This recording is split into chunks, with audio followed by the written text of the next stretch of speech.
All right. Hello, everyone. Hello. And okay, that was weird.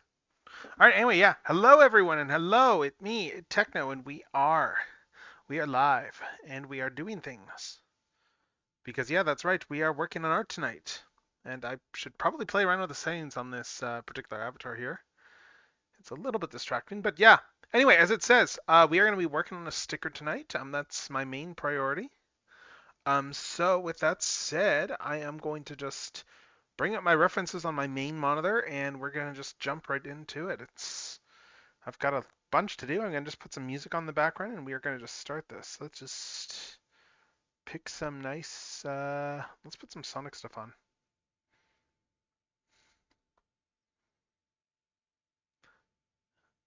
Yeah, we're just gonna power through this stuff. I've got a self-imposed deadline. Um so we are gonna be working to try and meet that self-imposed deadline. Anyway, let's see.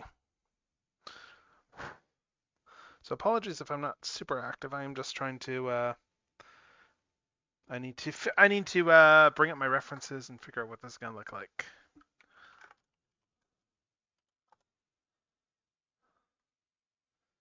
I'm just looking for a ref for this thing. And actually, it's gonna be easier if I think it's gonna be easier if I bring up a browser. Let's just see. Forget what I had open here. Uh,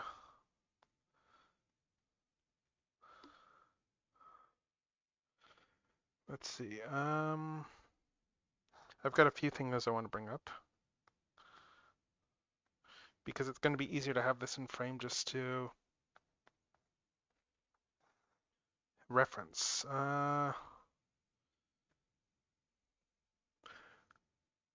Because I'm gonna be redrawing this as part of it, but I'm doing something specific with it, so I want to just make sure that I may as well make this easy on myself. Like we're not going to be doing a slavish thing anyway, so.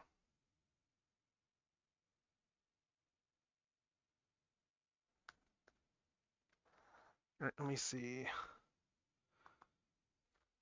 Let's bring up all my refs.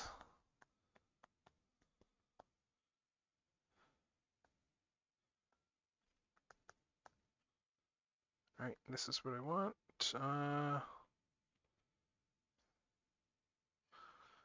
Let's just do this. I just want to reference this and oh, all right.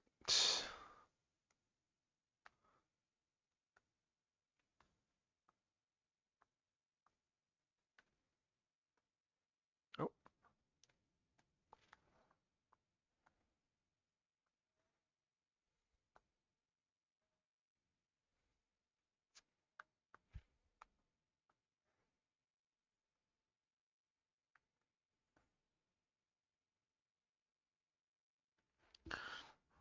okay, good. This is working pretty well.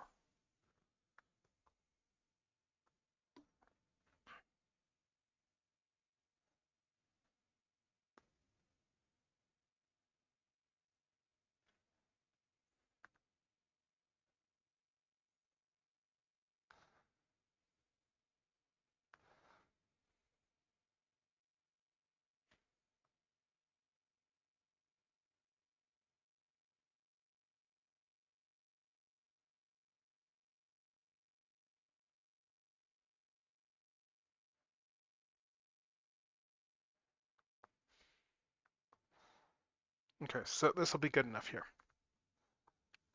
I might make the infinity symbol a little bit bigger.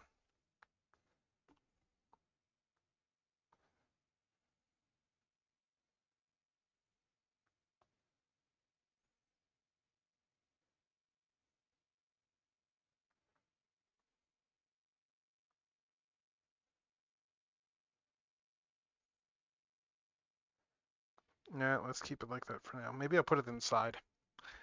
We'll figure this out anyway. Anyway, I've got my references here. This is just here for my own reference here, so let's see. going to start by doing the basic elements.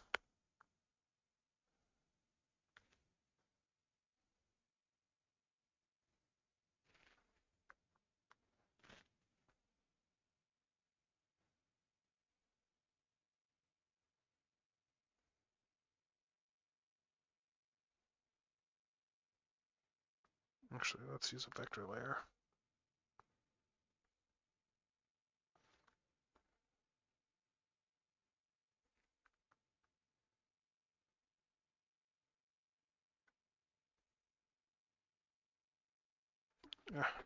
Right, this is going to be the pain because I need to use my actual keyboard for some of this too.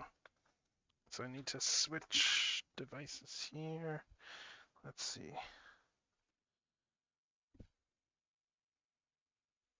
Oh.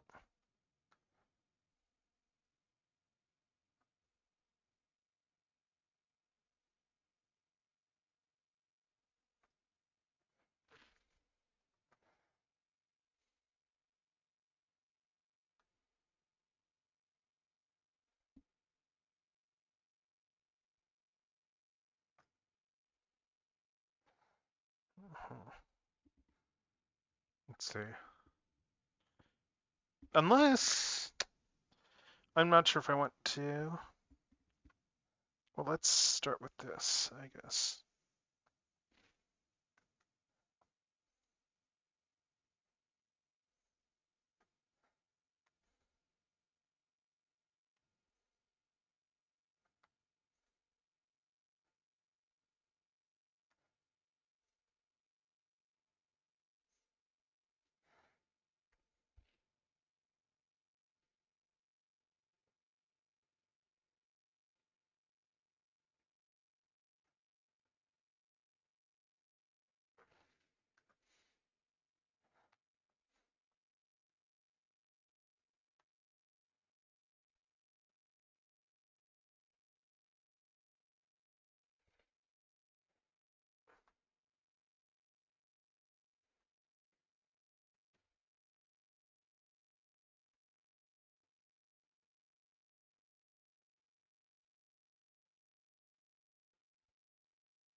In case anyone's confused what this is going to be, it will all become clear very shortly what I'm doing here. I'm just starting off with all the easy stuff here. This is all the super quick and dirty stuff, and once this is all done, I can move on to the next phase. All right.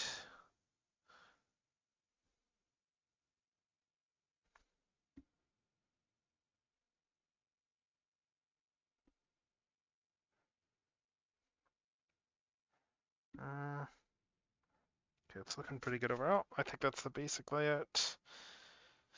And I will do the, let's see, this line I will do freehand, I guess.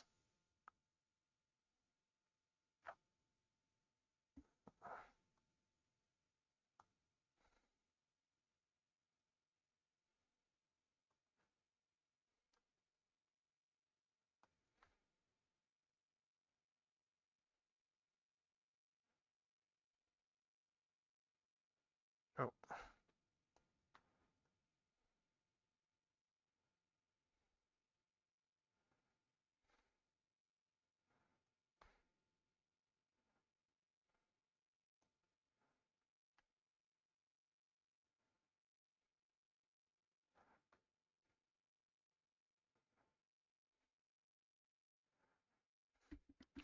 let me just see. I'm just looking for. Is there another ref that has a? Oh, actually, this is a. I just found a better shot of this. That's actually a little bit clearer. But let's see. We'll still work with this.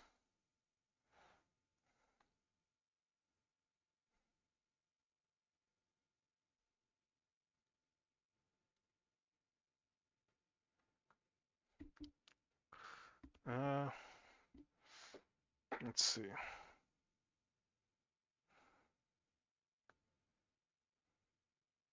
I'm still not sure if I'm going to go with if I'm going to stick with the watch motif or not on what I'm doing here, but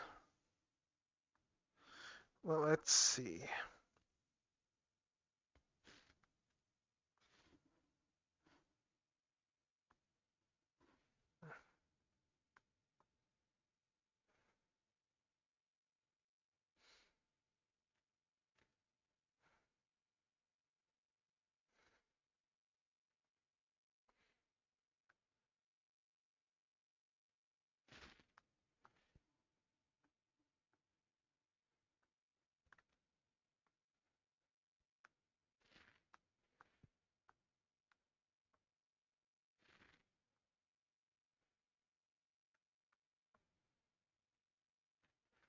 Mm,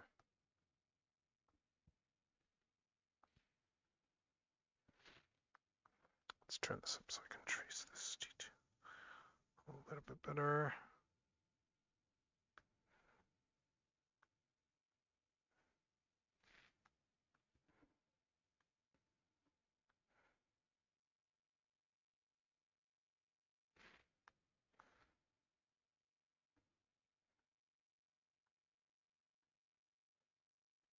Okay, there we go. All right, let's erase and then start on the harder part.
Oh, connect to the wrong line here.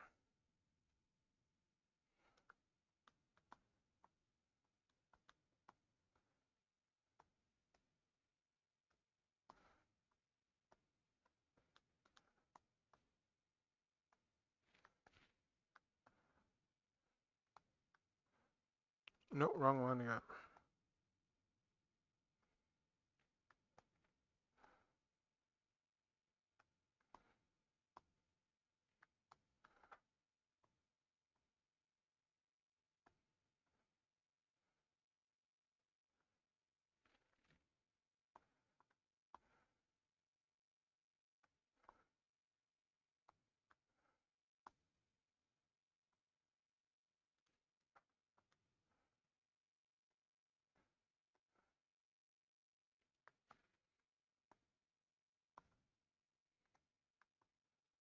Why is it being so dumb?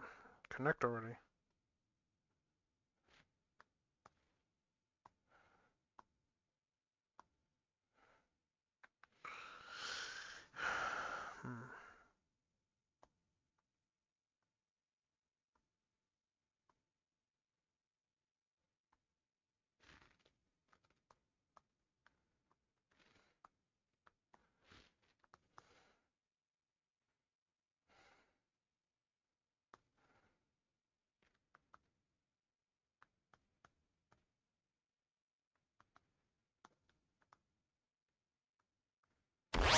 Oh. Oh, hey, how's it going? How is it going tonight? Now and forever, until the end of time. Okay, seriously though, why will this not actually combine? Oh well. I guess I'll just keep going on this. I've got the basic details out here. Let's turn this back down again. Yes, you got the basic shape here to start. We'll do the rest as we go.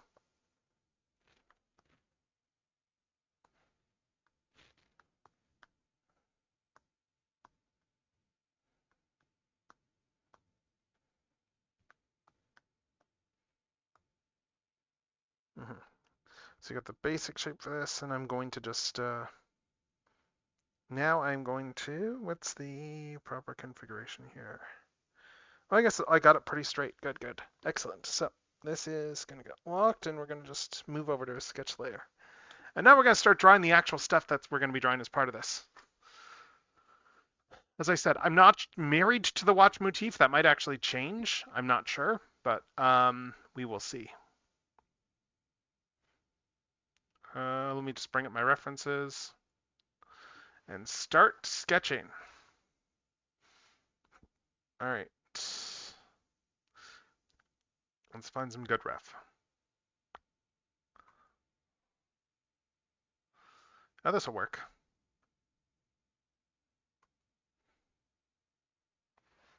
Let's see.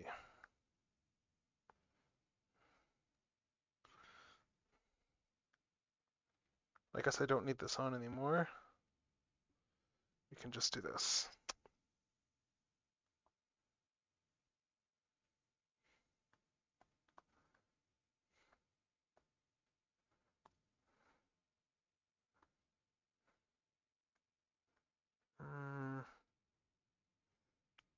Actually, I did that pretty small. I'll just work over here for a sec.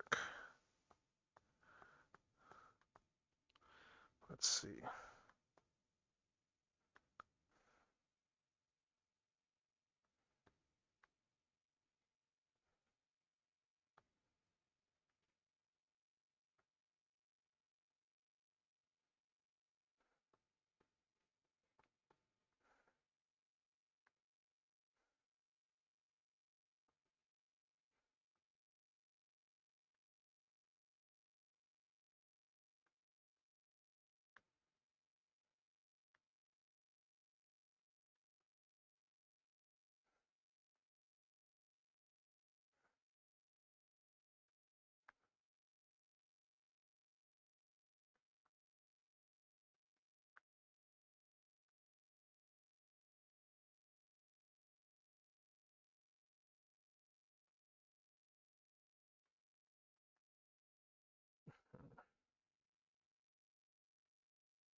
Let's see.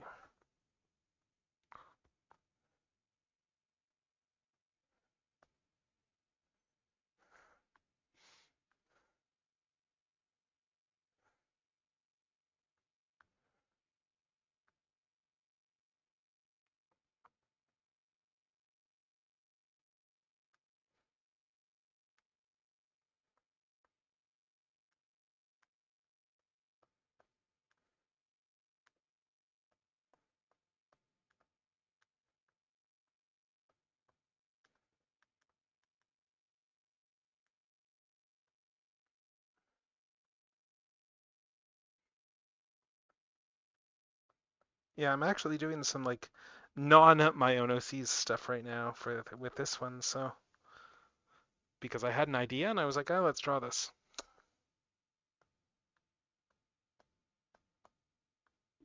Let's see.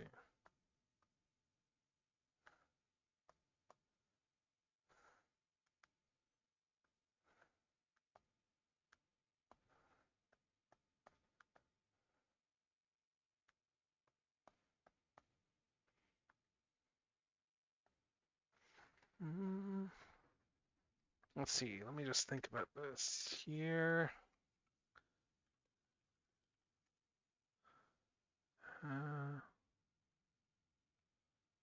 I'm just trying to find a good.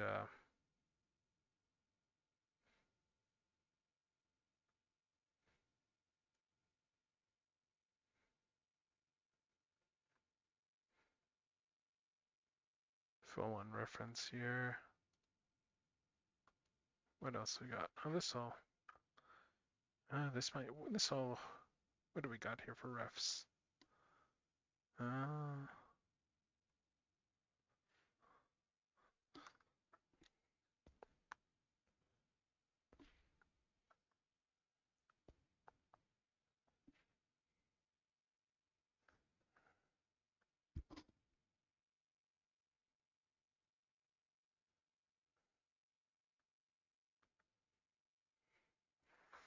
Let me just see if I can just quickly chart this. Head size is about. Okay.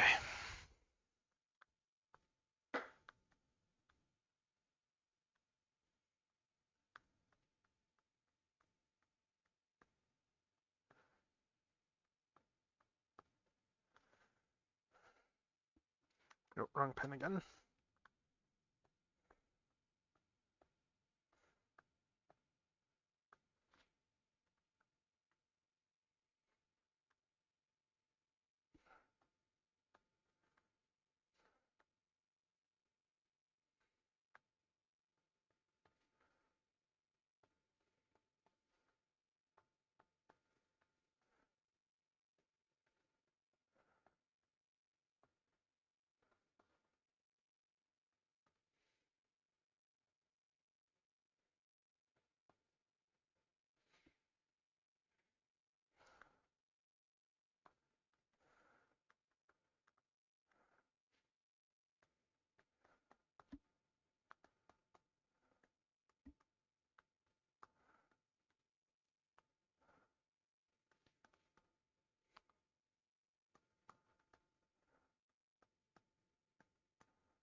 Yeah, I don't need to draw quite this much, I think, but it doesn't hurt to put a little bit more detail in here.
Okay, those are sleeves. That answers that.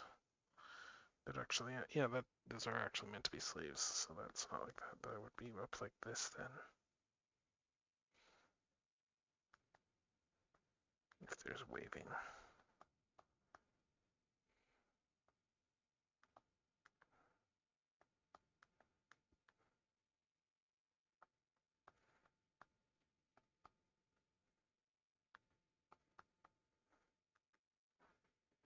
Mhm.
Oh, the eyes are even further down. Okay.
I'm just trying to figure out a pose that I like.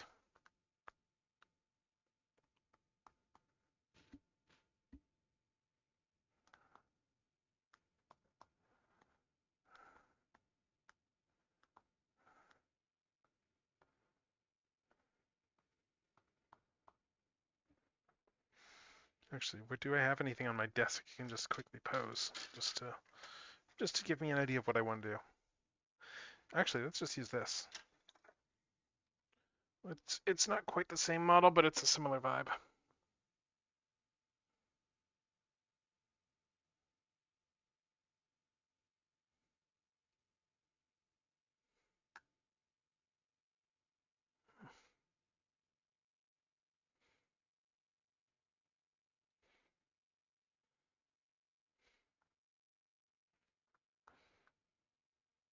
This will give me a rough idea what I'm looking at right here.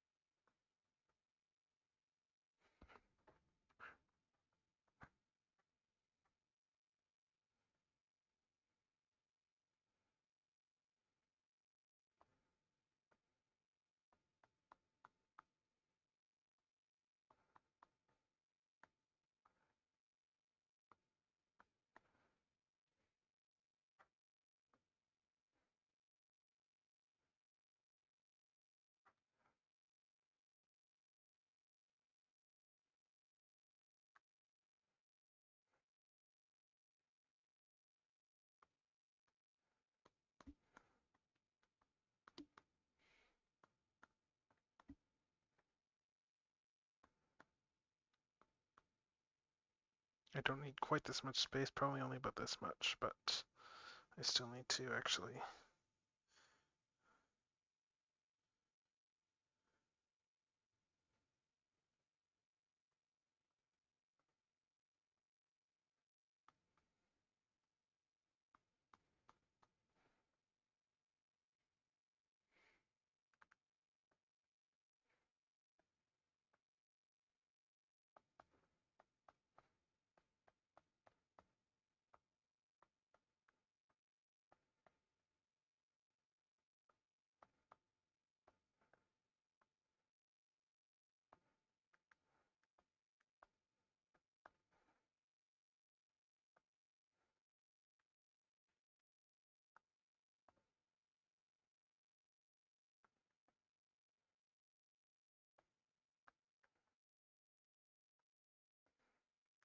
Fun fact, I'm actually using a Paimon figure right now for reference.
Mm, I'm just flipping through all these roughs right now.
Mm,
mm.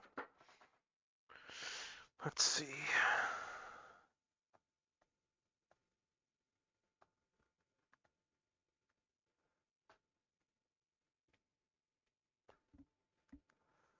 Uh,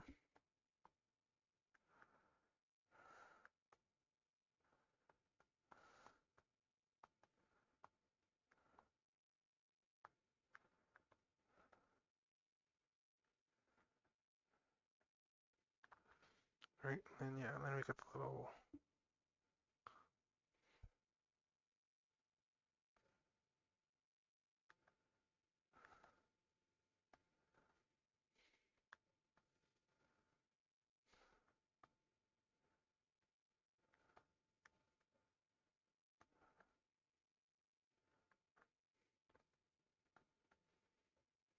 Right, these are sleeves.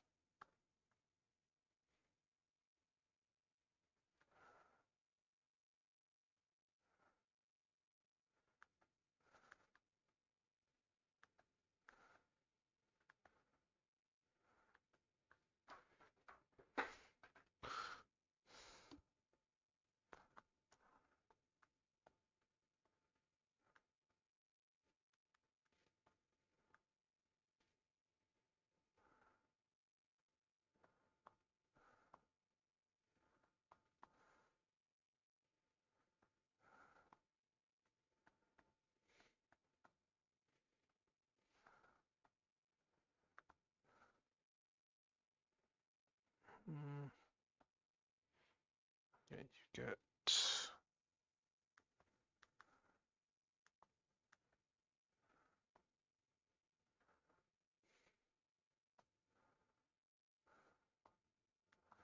Again, we don't need to draw the whole body for this. We just need to draw up to about here, probably at least. Probably less, actually. I'm just overdrawing a little bit.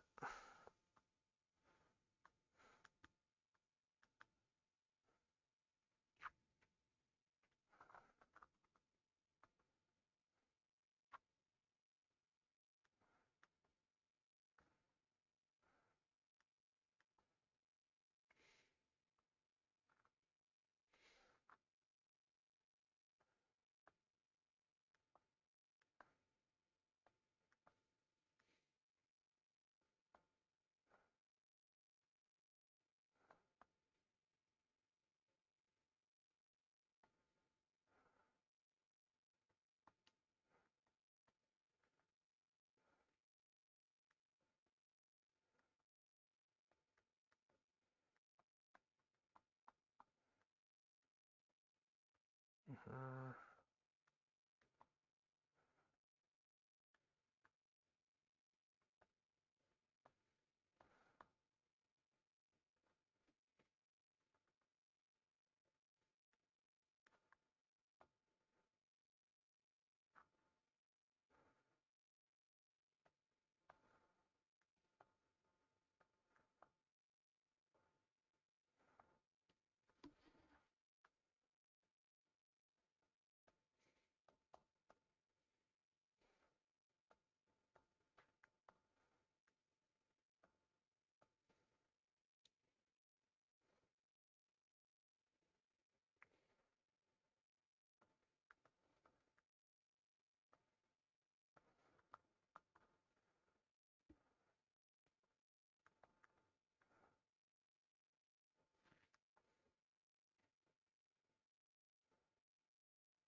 Okay, let's see. There's that, and then. Oh! Oh, okay, spam. Let's kill you. Let's kill you. All right, what else? Uh,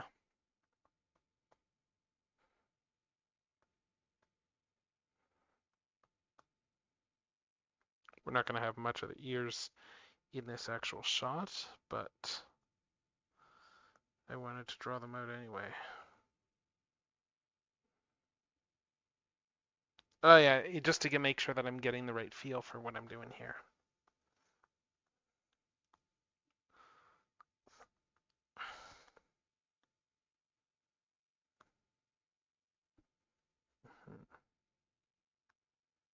Okay, I think we're getting the hang of this. Let's see.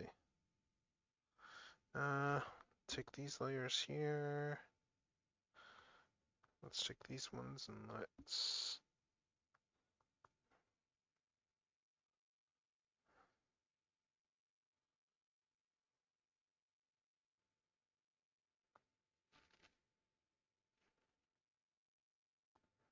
keep aspect ratio. I'm just gonna... Oh, I locked... Of course I locked the one layer I actually care about.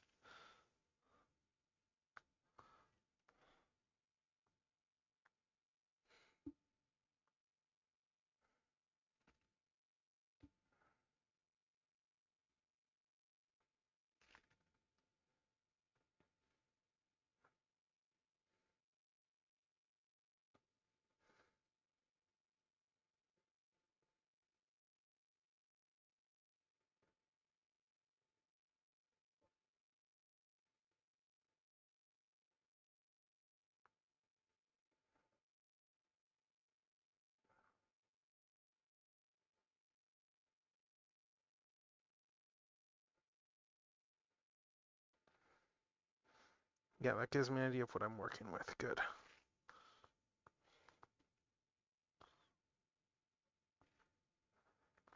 All right, so with this done now, let's see. Now I can lighten up this layer and I can start playing with it a little bit more.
Okay, so take this here. Highlight is going to come around like this.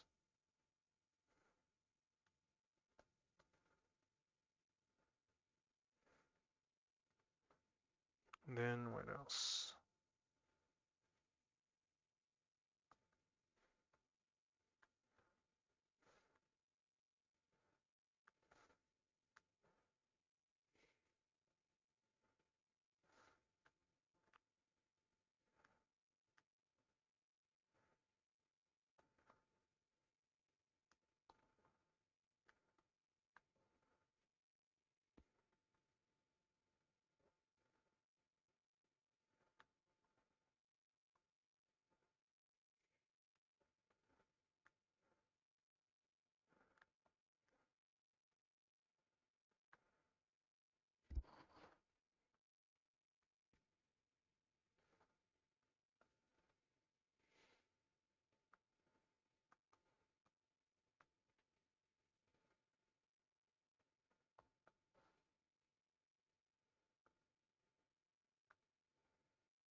looks like we got an ad in a few minutes. I'm probably just gonna let the ads run through and not bother to skip ahead because I'm just engrossed in this art.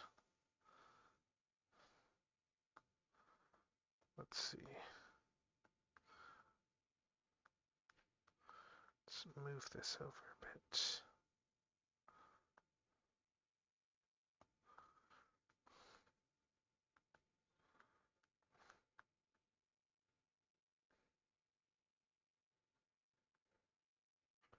And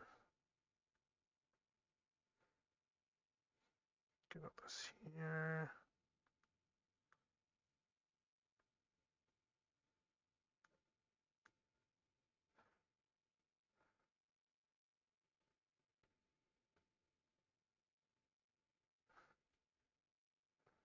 Yeah, and then we just got these tiny little. Do that there, and then put the star in the middle of the eye.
Let's see.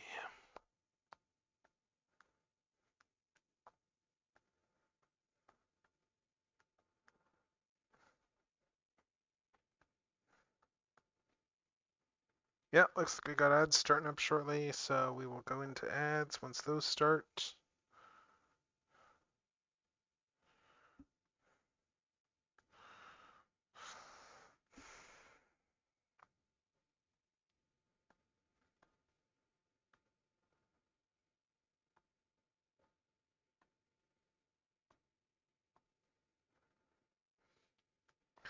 I'm just gonna let the ad break roll, and then while it's rolling, I'm gonna go refill, warm up my drink, have a bit more to drink, and then yeah. Let's see, so we got this here. We want the big jewel over there.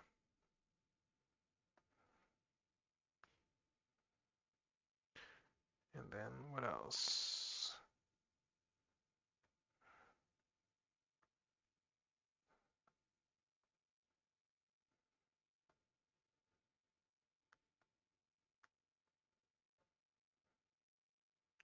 Yeah, ads should be starting any minute.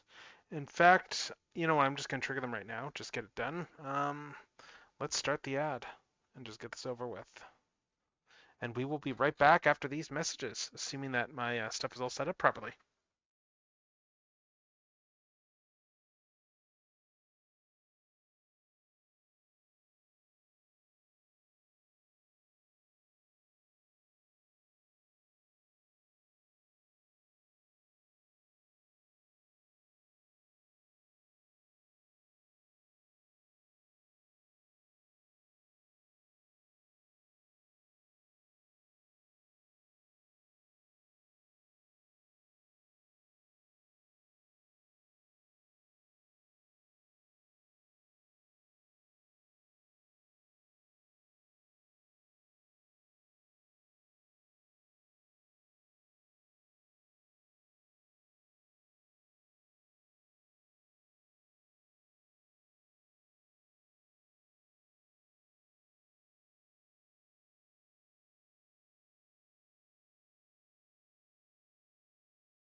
Okay, we're back, and yeah, I can see here I need to adjust some of these sources here because clearly I need to adjust that source that it's like doesn't turn off. Let's do that right now. Let's do that one right. Let's adjust that source right now because clearly I need to tell it to, let's see. Let's try changing this here and not have it refresh the source when it becomes active. Oh, sorry. Did not mean to do that. You're seeing one of my behind the scenes things here. So let's jump back to CSP. There we go. All right, so that should be better there. I'm just checking my other stuff here for a sec while I'm, let's see. Uh,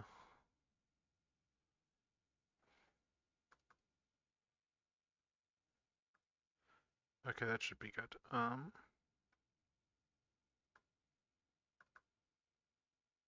Okay. All right, anyway, let's keep going with this.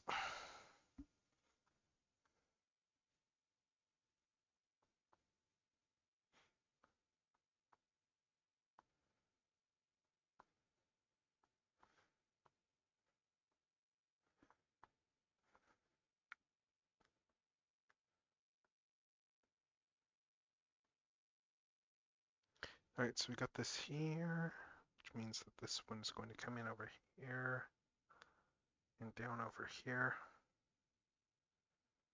like that.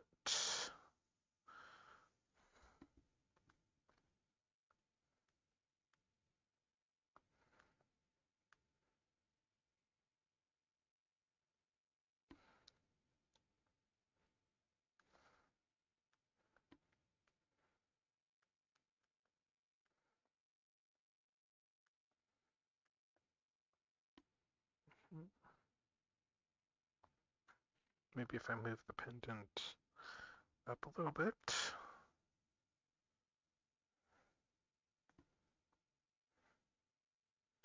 Here, put this over here. And what else?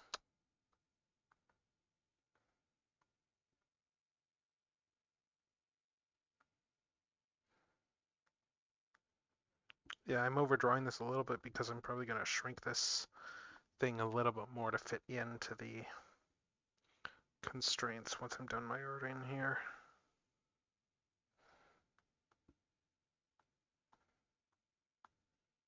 Let's see.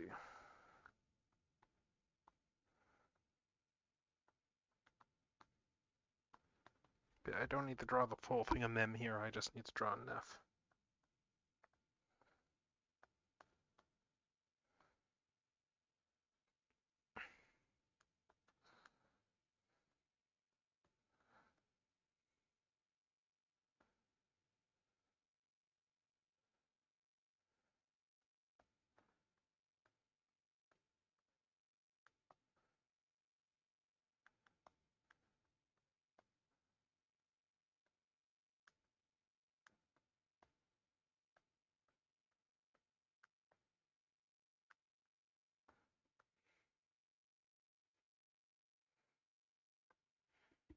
And let's see.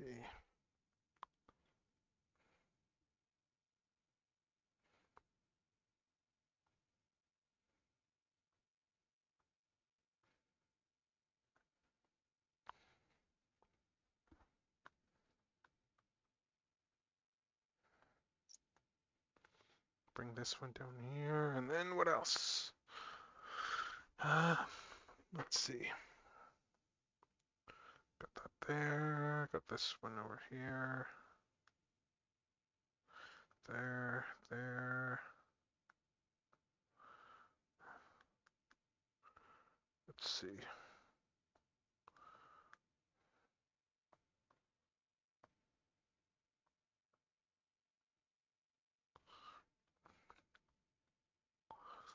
And then, yeah, we got the details on the sides here.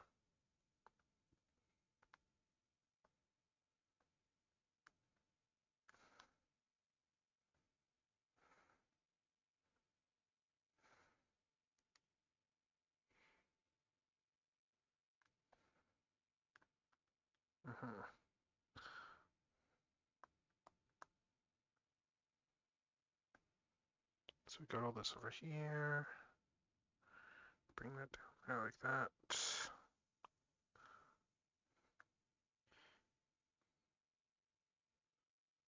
Let's see.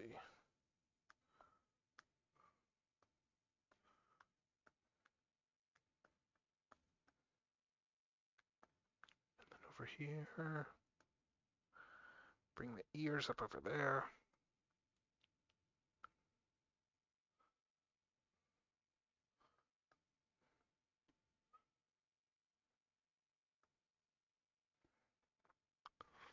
Let's see. They're big ears, but they're not going to be fitting in this whole thing the whole way. So I only really need to draw them up to about there.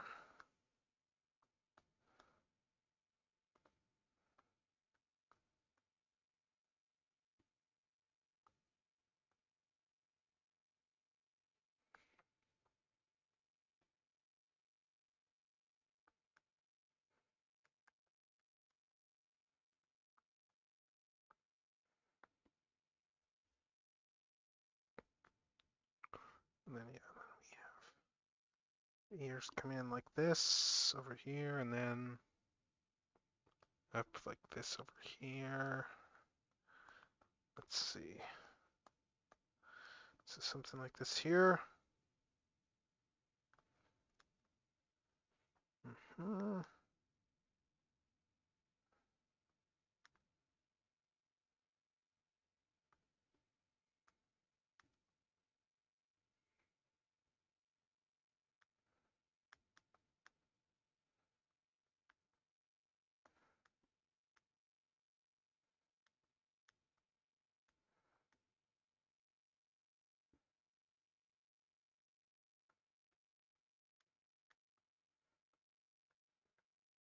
Mm. Oh, this is coming together well. No, all right, let's see. And then over here, this arm here is gonna just swing down, hang down over here.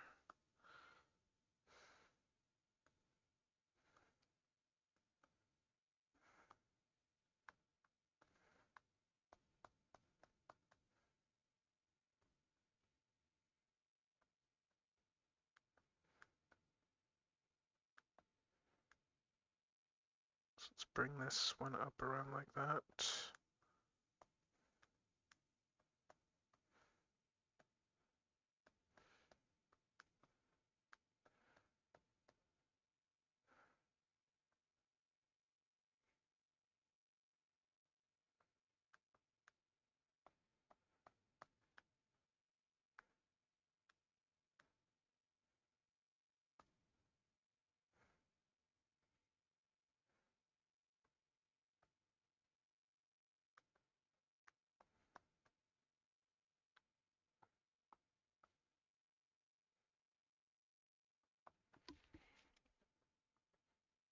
Okay, so I think that's looking pretty good here. Let's shrink this down a little bit. Oh.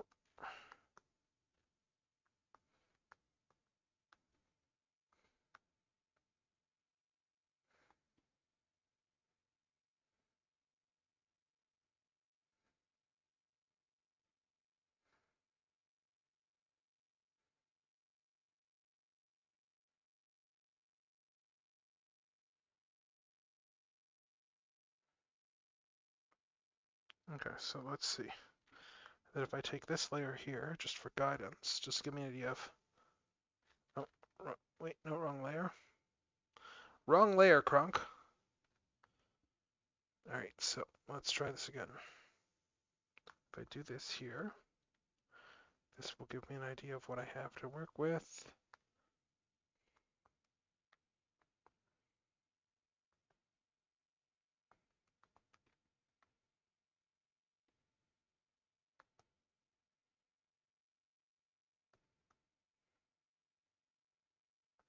So if I put this stuff in here, decouple the mask. Let's lock this again. This will give me an idea of what I have to work with.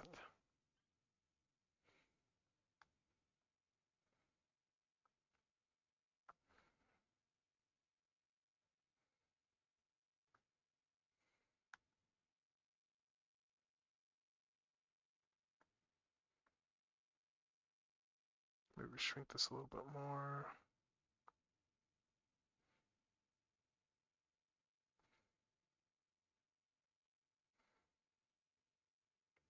Maybe more like this. Not sure whether to make it bigger or smaller.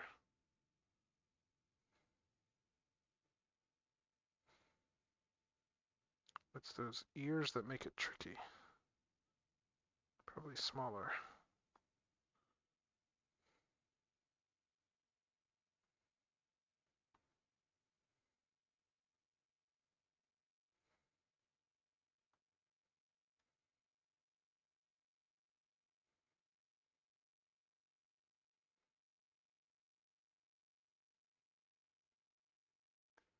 Let's do this, and then let's see. I'll turn this backing layer off because I think we got enough use out of it now.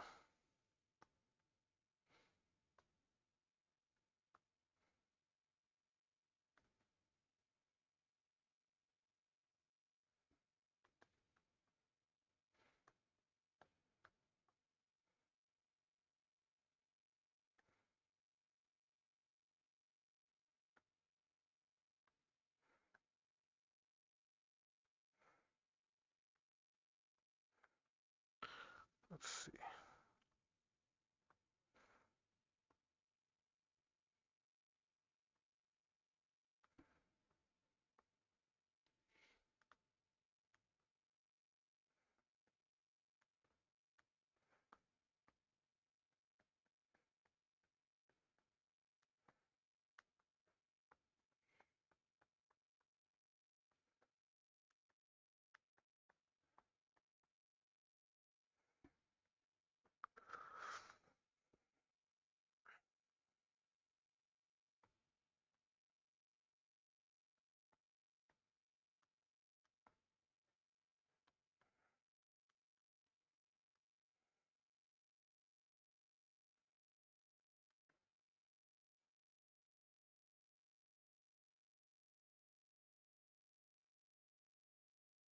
Hello!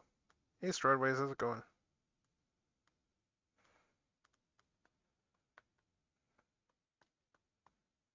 We are just in the process of trying to get this thing done, this art done tonight.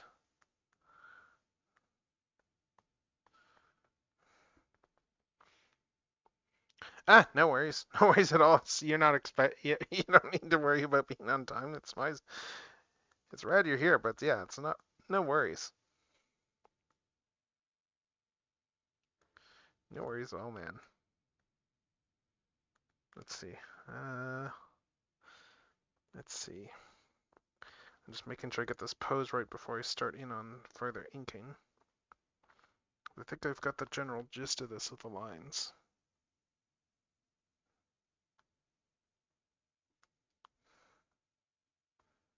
Because yeah, I am working on sticker art tonight and just trying to get this thing done.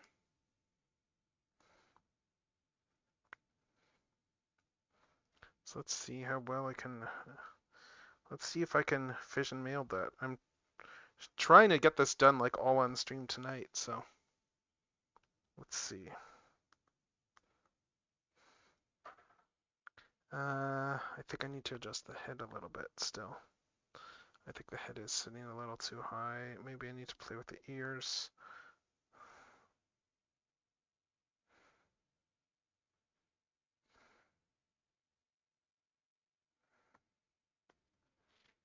Maybe if I flip it around, it'll jump out at me what I need to do.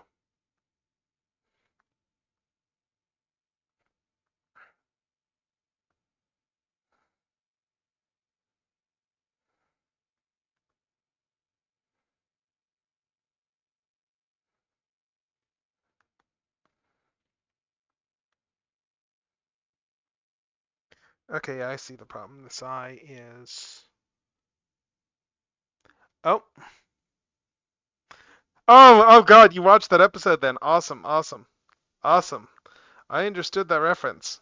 Nice, nice. How do you enjoy that? And we're getting new episodes tonight, so yeah. How do you enjoy the latest Has Been?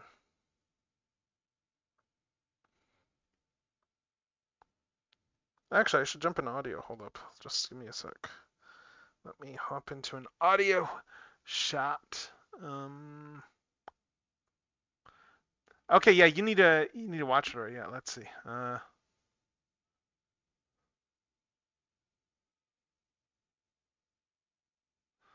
Let's see. Where's my thing? I'm just gonna. Let's see. There we go. And of course that comes up there when I go into Discord, of course. Even though it's like just me going in. Oh well. Well, now you all know what it sounds like when I jump into Discord.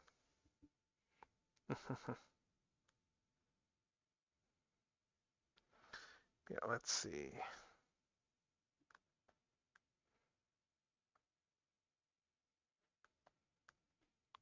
Anyway, where was my references here? Où sont mes références? No. Hello. And apparently I'm obscuring that, so let's fix this here. Yeah, hold up. I fix my layout there. There we go. There we go.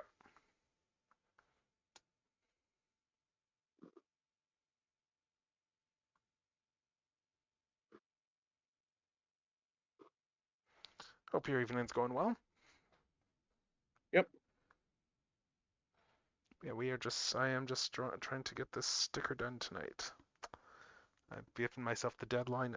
I have the deadline that is slightly self-imposed, but not entirely self-imposed. It's also just based on what I was straight up told for like a hard deadline. And I was like, well, I got time to try and sneak in another sticker design. I should show the other ones I'm doing actually. Staring at me with them big ol' eyes.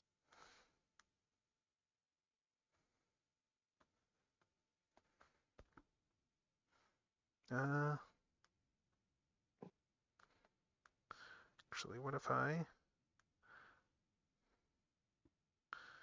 made it a bit of a more bittersweet type pose? Because God, like that ending for the latest Star Rail patch is still sitting with me, as it should. But that's what gave me the idea for this. Nice.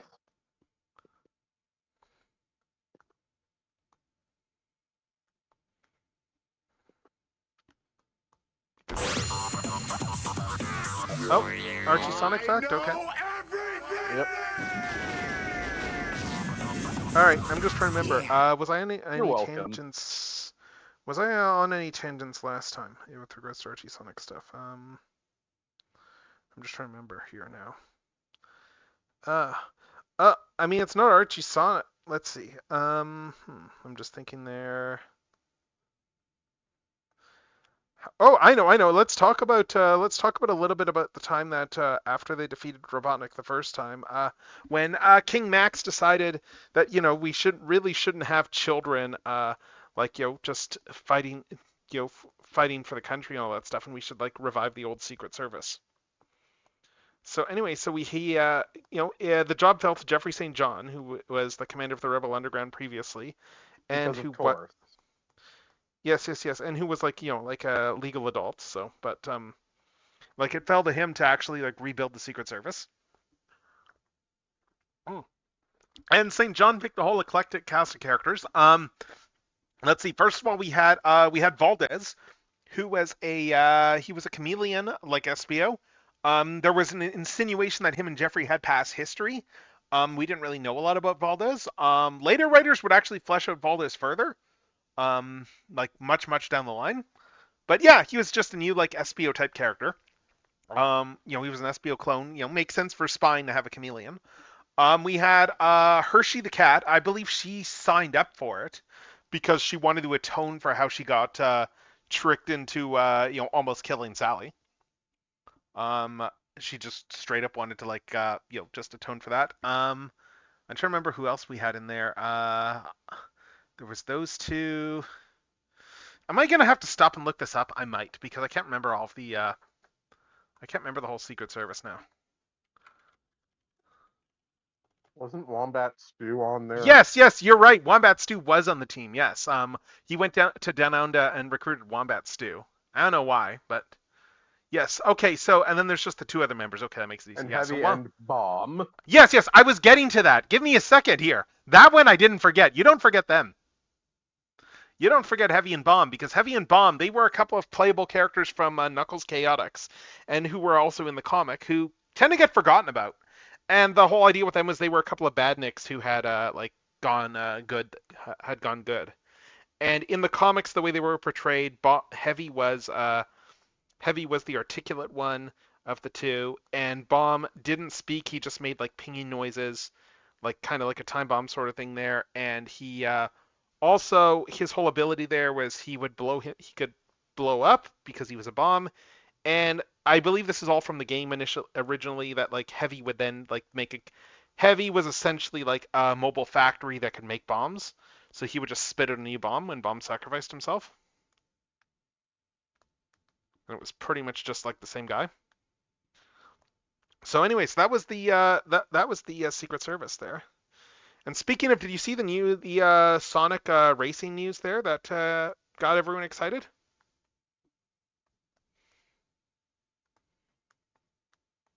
I'm guessing not, because you're being silent.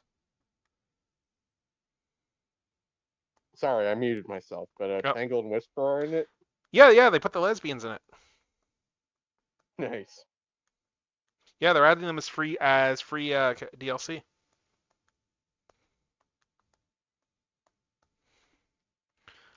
So yeah, that's awesome, and it reminds me too that I really need to restart a comic file sometimes so that I can actually get back to reading the comics. Because I haven't read any in a while.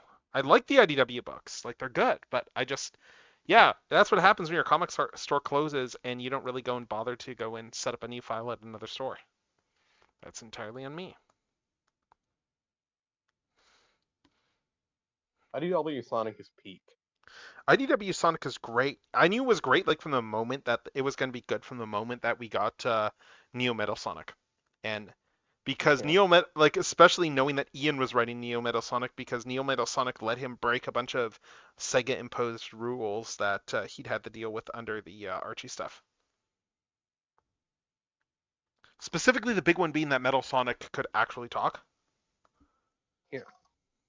Because by the time of his run, like that was full on like a Sega imposed rule that he wasn't allowed to have much of a personality or anything. Bit of a shame, but oh well. That's what happens when you work on licensed books. Yep. Hardly the worst thing that anyone's had to do as a compromise for a licensed comic.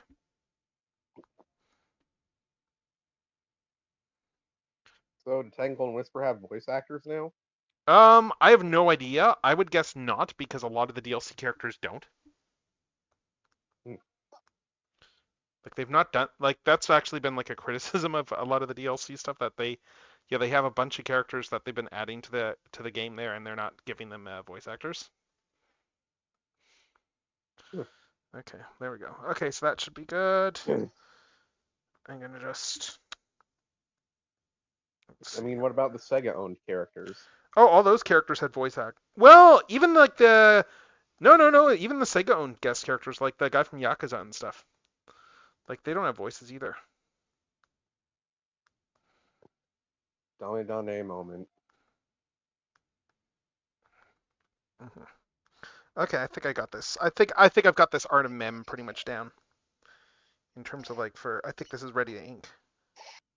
I'm just trying to see if there's any other revisions I need to make before I get going with maybe make this a bit bigger. Does like Joker from Persona have his voice actor? Nope. I said they don't have voice acting for the guest characters. That's been a criticism. I guess the Tangle and Whisper aren't like guest characters, so you know. They could have, yeah, but I mean, like again, like it's just, and I do feel a little bit bad, honestly, with that said, for like the old school fans who kind of whose characters are consigned to the waste bins of history. Yeah. You know, like like Scratch the and Grounder. I wasn't even thinking Scratch and Grounder. I was just thinking like I characters know like you're thinking of Freedom Fighters. I was thinking like Sally especially, but because like Sally Yeah. was people forget how popular Sally was like in the Oh, I know. West. So and considering I that know who Sonic. you meant. I meant Sally. I'm just saying, like, I just wanted Mhm. to bring up Scratch and Grounder because they're Yeah. my favorite Scrimblows. Oh yeah, yeah. Coconuts I think has more of a shot at getting into something like that purely because of the fact that Coconuts is like just a classic badnik. I mean, to be fair, so is Grounder, but Grounder Yes, in the but games doesn't Coconuts is a look more like a iconic badnik. badnik. Yeah. The point he even had clones in Sonic Adventure. Yes, yeah, they full on like did like new Coconuts variant. Yes. I'm demoting you to Scrub Monkey third class. Now go and mop up the dungeon. Okay, but yeah, I think that mem works well. Let's see. I'm just gonna put the other stuff in here. I think you can get an idea of where I'm going with this.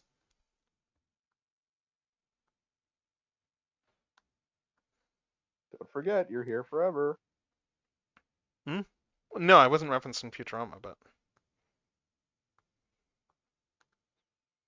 no, it's a different franchise reference. Yeah, why is this moving so slow all of a sudden?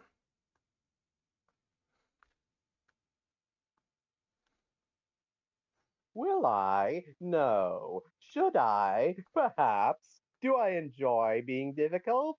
Most definitely. I don't know what franchise this is. I'm trying to Oh, this figure is it Full out. Metal Alchemist reference. Oh, yeah. Come on. It's not that hard. Yeah, see, I see Don't Forget, and I think of Deltarune. I'm trying to Or figure out how to Distinction. scroll a 2 in here.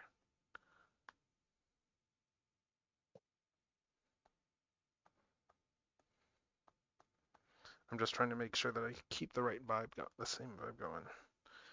Because it needs to be all like straight lines. So probably something like this here.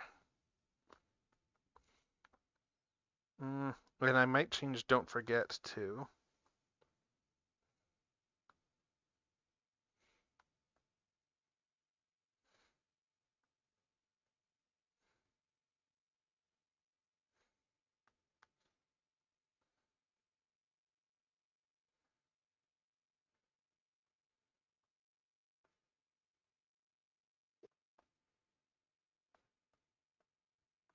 I'm just trying to decide if I want to change the text or not.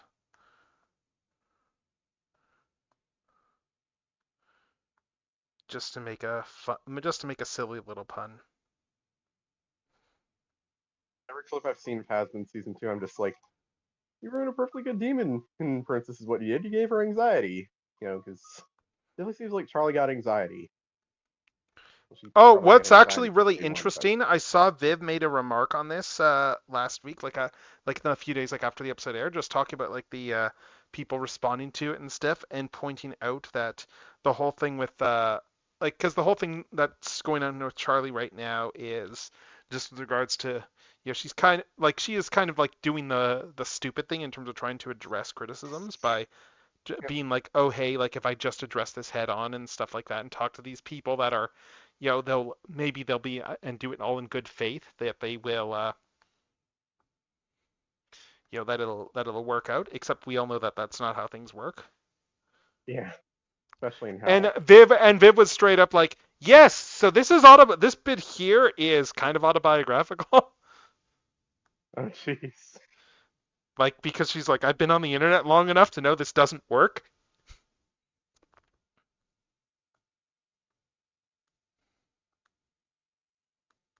Like so yeah, so like she's seen it. She's like, I've seen enough of this to know how this always goes. Okay. What do you think of this here thing? Just pun. Don't remember. No, no, I'm not doing the November. don't.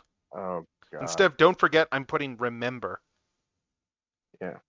because of the mem bit. Yeah. Like I'm just being clever here.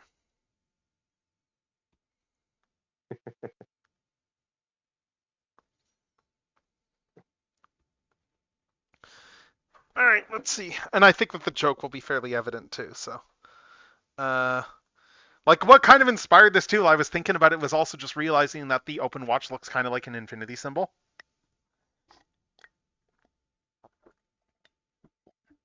So you got that 4th extra November. Amphorius vibe. Hmm? Is this like something to do with Election Day last year, or is it something this year? Sorry, what?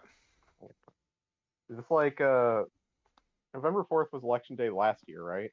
Um, In America. yeah, I'm trying to remember there. It wasn't maybe. I know it wasn't the. I know it wasn't the third because because I remember the last. Remember explicitly, like when I had a not great election on my birthday, and that was U.S. election on my birthday, and that was 2016. So, but yeah. Anyway, I get it. This is about your birthday. Yeah. mhm. Yeah, Yeah. I know. Yeah, because the third's my birthday, so it's like, yeah, I think it was the fourth. I think no, it was the fourth this year, wasn't it? Yeah. Yeah, the election was the Mamdani fourth Day. this year. Yeah. Okay. Anyway, though, I'm making good progress though. So let's keep at this and let's.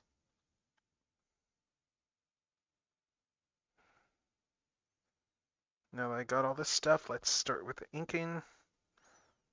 Yeah, I should show off the other stickers I've been doing too. I'm gonna post those on socials probably in the next day or two. But like I have a whole bunch of, and I'm probably gonna like advertise them on like my on the Instagram page I never use and stuff like that because it's like it is because I want to plug merch, um, but yes, I did a whole bunch of like Christmas. I did a whole bunch of what you call it like Christmas gift tags. Whoop, accidentally turned off my monitor. Hold up. You get to see my like very gratuitous self-promotional lock screen. And I saw what trash. So she take her hair assholes. The more that you wanna remember, she be myself, that she might clean it up. Yes. Oh yeah, she clearly had fun doing that one. I'd love to see like the expressions like Kimiko Glenn made in the recording booth. I just know she made funny faces at that trash bit, right? No, probably.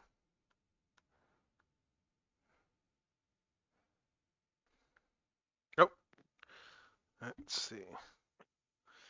What? I'm clicking the wrong button.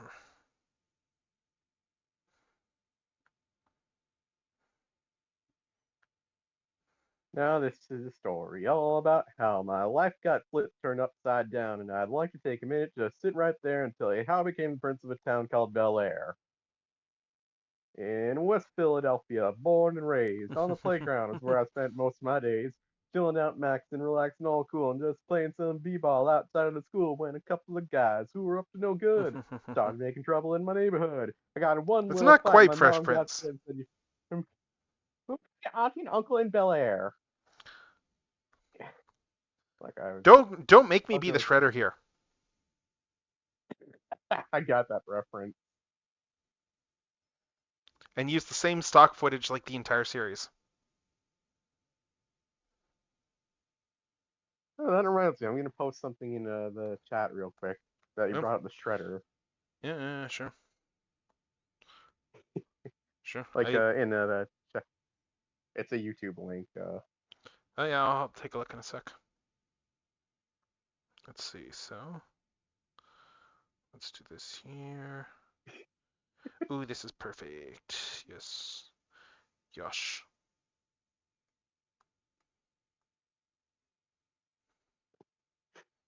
And we'll thin this out a little bit. Turn it around. Shift it upwards a bit.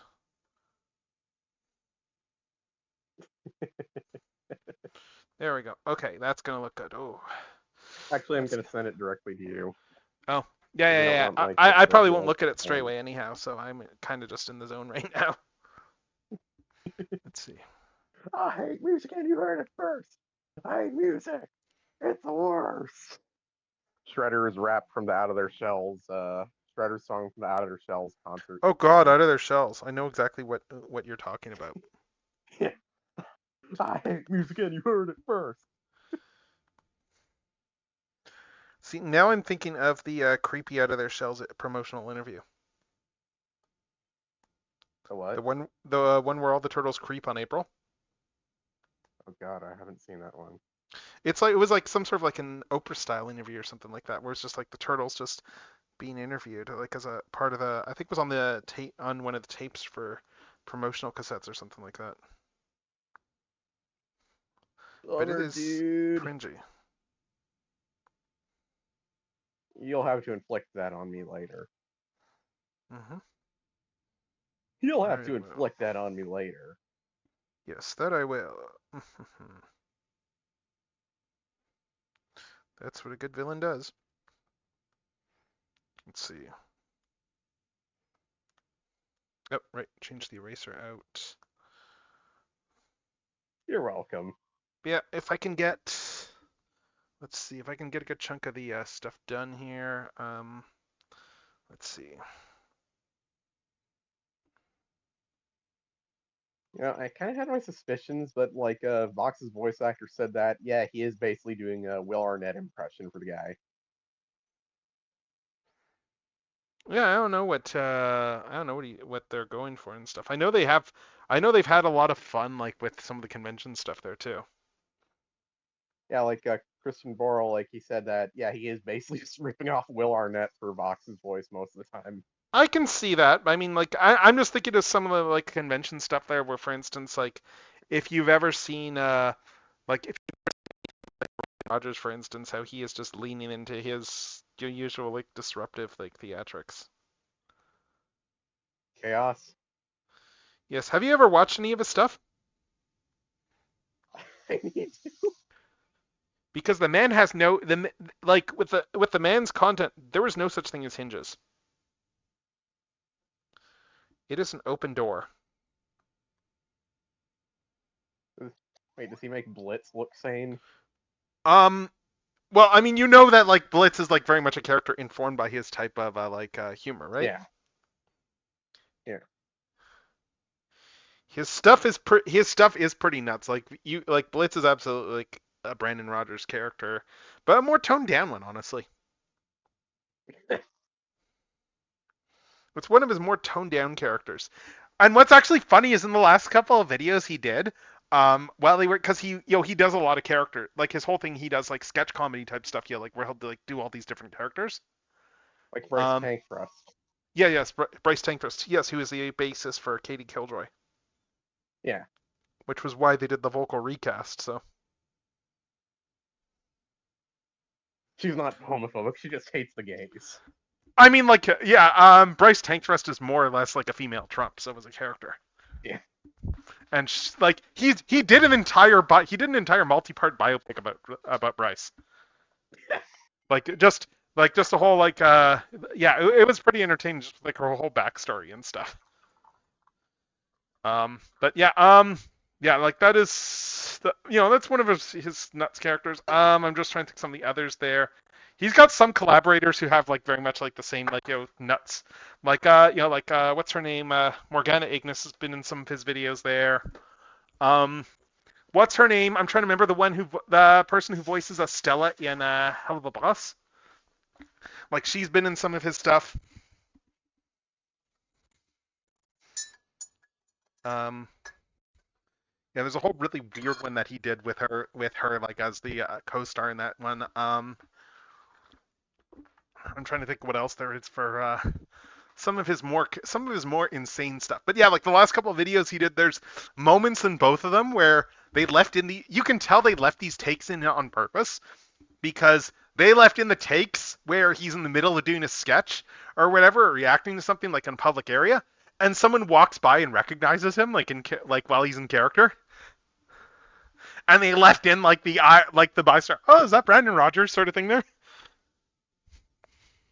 And then him just going off on the person, like while he's still in character.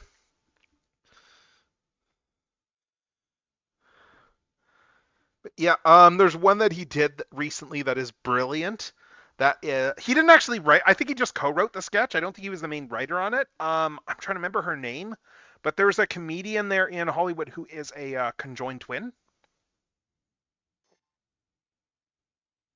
and she did a sketch with him, and it is the funniest thing because he is very much playing like a mother who a mother of conjoined twins who who, as the sketch reveals as it plays out, is somebody who sewed their kids together when they were young, because she figured that it would be easier, and is now just like all really pissy about it.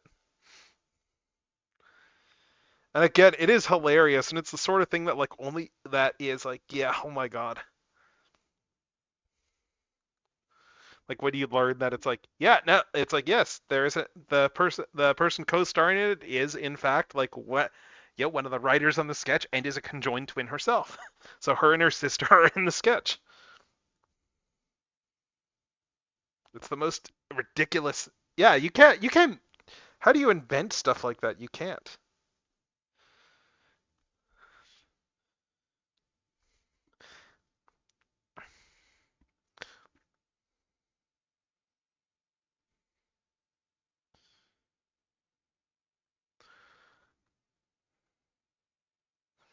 All right, let's see. Ooh, this is looking good. Let's see. I'm gonna do a couple of smaller lashes down here. I'll have to do that on the other side as well.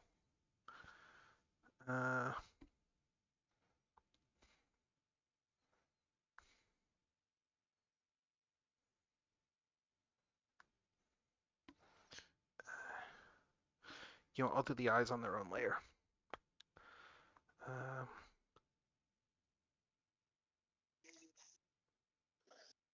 No, no.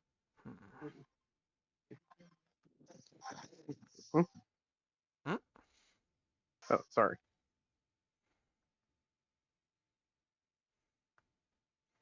Actually, if I think about the way that eyebrows work, they should probably be more pure. Yeah, Star Rail OST works really well. It's just background music for working too. Yeah. It's good soundtrack, and it's not too obtrusive or anything too. And you get a good mix of stuff. I can't wait to add the I can't wait to add some of the stuff from the more recent patches to this playlist.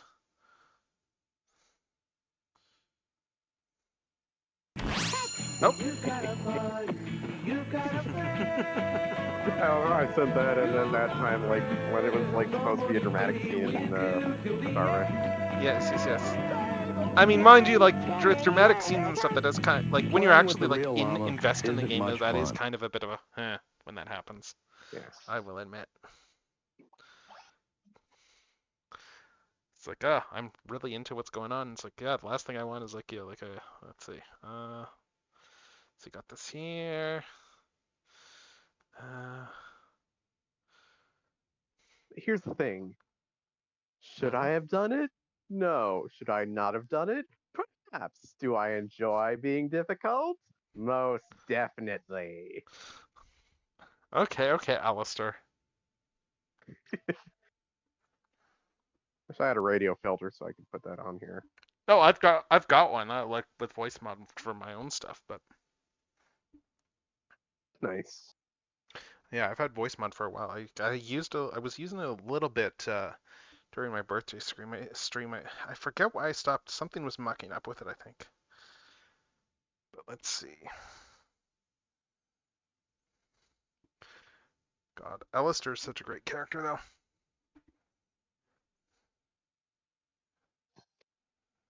Follow in silence if you value your shell. Although I still think that I think my favorite actor in that series is Alex Brightman. Yeah. And that is entirely the man's range.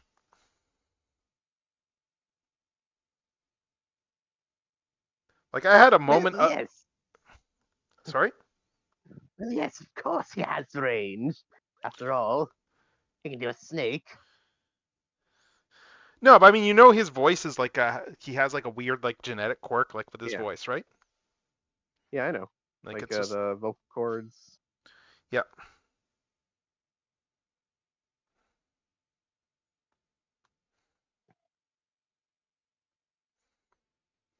Yeah, like it's just like just the fact that he was able to do like that, you know, that Beetlejuice voice, you know, like what, like 8 times a week, or is it? I guess it would be 8 times because they do like two shows like you know on the Saturday or Sunday or whatever for Broadway stuff usually. Like that is impressive. You got that right, Toots. Like he very much made his own. I love that they used him on the Teen Titans Go Beetlejuice episode too. Yeah, I don't watch Teen Titans Go, but I gotta admit, him being the voice of Beetlejuice works pretty well. You know they did a gag fairly recently that was referencing that time how for a time like Cartoon Network was like spamming Teen Titans Go. Oh God, really? Yeah, they actually referenced that in a gag. With like a character who was like based off the then head of programming getting bribed in order to put Teen Titans on all the time. And then he does a whole like whole Mission Impossible like style sneaking thing into the offices, which nobody is fooled by, but everyone is just like kind of just ignoring.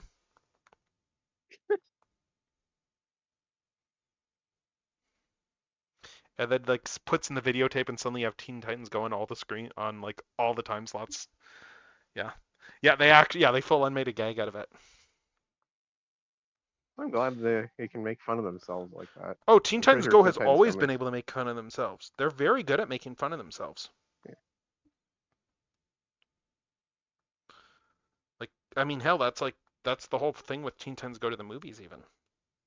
Like, that's Yeah. what honestly, that was like one of the best superhero movies of that year. Did you happen to catch it, or? No, but what were the other ones from that year? I'm trying to remember. There was some decent stuff, but like the whole plot, the whole premise of Teen Titans Go to the movies, like there were some great gags. They also did the whole thing of using Deathstroke and playing him as a straight man.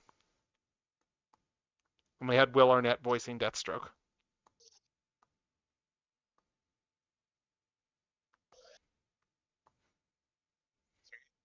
Batman to Deathstroke. Sorry? Well, they called him. So he went from voicing Batman in the Lego movies to Deathstroke. Yeah. He went by Slade in the film, obviously, because you know Teen Titans cartoon Yeah. reference, but Yeah. but like he full on had like an evil plan and everything, and that was like a serious evil plan. One of the best bits though is like they have a whole musical number where the whole plot of it is them trying to get their own movie. Yeah. Because everyone else is getting superhero movies, but not them, and them trying to get a movie. Which you know is a good premise for a Teen Titans Go to the movies. But there's a whole gag in there that is pretty funny where they do like just an inspirational. They have like a whole inspirational '80s song gag, and they full on bring in Michael Bolton to do the inspirational '80s song too, like just voicing a character, like just singing this inspirational '80s song. Last I heard, he wasn't doing too well in real life these days. Oh jeez. Yeah, like I think he had like either a stroke or like cancer. Oof. Yeah. But yeah, it's a good gag though that it culminates in them hitting him with a car by accident while he's singing. Let's see. I'm just looking here. Let's see. No, the whole movie like it's good. They've got some good songs. Oh, and the montage. There's a great montage where they decide, the way to get a superhero movie is undo all the other superheroes' origins, like using time travel. And So we get a It whole was me, montage. Robin. No, we get a whole montage with them undoing like various origins, like stuff like making sure superheroes don't. Parents from Yeah, that's one of them. That's one of the things there. Another thing is is introducing baby Aquaman to a 6-pack a set of rings. Like they get and with Krypton, stopping Krypton from exploding. And then they get back to the present and realize everything is mucked up, so they need to go and fix everything. So then you get a montage of them fixing everything. which yes includes pushing Batman's parents into an alley. No, it is. It is. The movie is brilliant. Like the Teen Titans Go writers are genuinely. The show gets a lot of hate, but the writers are genuinely funny. Like, I think the thing is, the show just like I'm pretty sure it has a few good episodes. Oh, I mean, like and some of the best episodes are like the batshit insane ones. Like one of the ones that stuck with me, especially because at the time it applied to me in a way, so I was invested in it. Was the one where Robin responds to a criticism that they never do anything serious on the show, and his response is, "Okay, fine. This episode's all about home equity and property rentals." Yes, the clip of them restating the hero's timeline. That's one of the best parts of the movie. It's great. It's great. Yes, but yeah, like they do it, and they then spent the rest of the episode, which was like most of it, just talking about equity and home ownership and mortgages and making money off of property management. And it is played 100% straight with Robin giving advice. I would not Like, take advice from Robin. no, but like that's the funny part about the episode though. That's like that nothing they're saying is like anything that is ridiculous or out of or WTF or anything. They are playing it like 100% straight and giving like actual like investing advice. And that's what makes the whole bit work.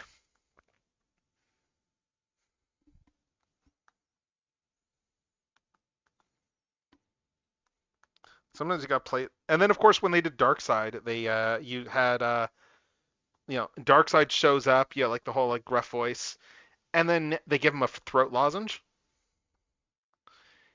And then it turns out that his voice actor is Weird Al.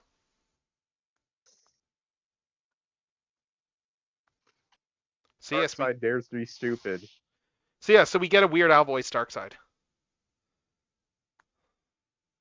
who then has the problem of people can't actually take him seriously because of the fact that he doesn't sound very menacing, but he is still just as menacing because he's Darkseid and he's evil. Playing against type for Weird Al, huh? Yeah, but I mean, it's still like a silly Weird Al voice. It's still the standard silly Weird Al voice we know and love. But like that, the entire joke is that he sounds like Weird Al, and you don't expect like an evil villain to. It's a good use of Darkseid. It's like it's up there with when they did Darkseid and Harley Quinn, where Darkseid absolutely picks up on the fact that Harley is clearly just trying to overcompensating over like her relationship troubles in recruiting him and getting his help and all that sort of stuff. And Harley's clearly in denial about it, and Darkseid is like the one that's actually picked up on the fact that no, you've got stuff you need to work through.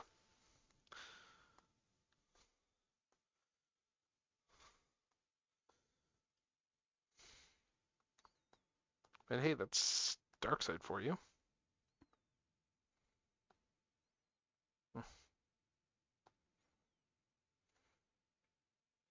Like they weren't sure who he was going to kill off in like Superman the Animated Series before they decided. Like they were thinking of Professor Hamilton, but nobody liked him because he was a dick. So they decided to go with Dan Turpin. Yeah, the Jack Kirby stand-in. Yep. And that's why they gave him like a Jewish funeral and everything. Like they took it very seriously. Like I honestly like as a villain move for Darkseid, that is like a peak. That is a peak villain move right there. The whole it's like you may have beaten me, Superman, and defeated me, but you know what? I'm still gonna get the last laugh. So I'm just gonna randomly murder one of these people you care about like on the way out the door because I can. Darkseid's a monster like that. Oh, Darkseid is petty. Yeah. It's like he's basically the ultimate evil in the DC universe. Yes, absolutely. Yeah. And remember he is an ultimate evil. I still love this. Like he is an ultimate evil. Do you know what his first appearance was? Jimmy Olsen. Yes, it was in an issue of Jimmy Olsen. Because of course. It's because that's what Jack Kirby was writing for DC at the time. Like people Yeah. forget that Jimmy Olsen was actually like a very popular book when he came in. Like it wasn't that Kirby made Jimmy Olsen popular. It was no, Jimmy Olsen was a very popular book at DC. That's why they put him on it. That's why they put him on it. Like it was a big coup when they got Jack Hurt when they stole him from Marvel. Like they were advertising the fact that we have Kirby. Yeah. It's like it was straight up along the lines of, you remember when they got Bendis briefly? Like they were advertising it like the whole ad campaign they did when they got Bendis was like very deliberately in the same vein as the ad campaign when DC got Kirby. And to be entirely fair, say what you will about Brian Michael Bendis, but it was a genuine coup for DC to get him. What did he write for them again? Again, They got him I'm on not- Superman, and I forget if I don't think that the Legion of Superheroes plans panned out. He was gonna be doing Legion, but I don't think the book got off the ground. Oh damn. But he was gonna be doing a Legion reboot. His Superman stuff though, is a little bit mixed in terms of reception, because the fact that he is also the same writer that went and aged up John Kent. Oh. And made him a teenager instead of like preteen. Well, not teenager, like young adult sort of thing. It was straight up a case of, because Jor-El was alive at that point in the DC books. That wasn't a Bendis thing, but Jor-El was alive, and he basically was like, "Yo, so I'm gonna take your son with me, and we're gonna go off and do stuff." And then it was time dilation, so like by the time like John came back, he was like 5 years older. Comics are weird. hmm And the whole idea at the time, like there was a reason behind that, and that reason was specifically to tie into the whole planned Legion reboot, because they were going to use him as the Superboy for the team. So like the actual plan makes sense, but when the overall plans didn't get off the ground, that kind of just impeded things a bit. And we're gonna have ads starting very shortly, so we will be. I missed my cue to hit it manually, so we will be back when we are back once the ads begin. The Bendis Legion reboot kind of turned out being kind of crap, apparently. Oh, did it get off the ground? I couldn't remember if it did or not. Yeah, I hate when I do this. I think I heard a lot of Legion fans hated the way he wrote it. I mean, yeah, it's a very niche property, the Legion, admittedly, but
And we are back. We are back. And as I was just saying there, because I was thinking of thoughts there with regards to gotcha stuff. Yeah, I'm just suddenly thinking about a bit about the Honkai Star Rail character of Rappa. Like, who is that? Who? Yeah, I wasn't able to pull her when she was available in the banner, but interesting character though. Like her story was kind of was kind of messed up. Like her whole backstory once we got into it, because she showed up during there was a whole thing with with regards to this villain like named Doctor Primitive, whose whole thing was turning people into monkeys. Like he was very much a shit poster villain in the sense that it's like he was doing it because it's like yeah he thought was like the best thing turning people into monkeys. Like he was very much that Sauron meme from Marvel Comics, except monkeys instead of dinosaurs. I want to turn people into monkeys. Yeah, no, that's pretty much Doctor Primitive as a character. But the character of Rappa though, once we got her whole backstory, because she's a whole rapping ninja type character, it's like, she's got the whole thing about her whole thing about being trained in ninjutsu and stuff.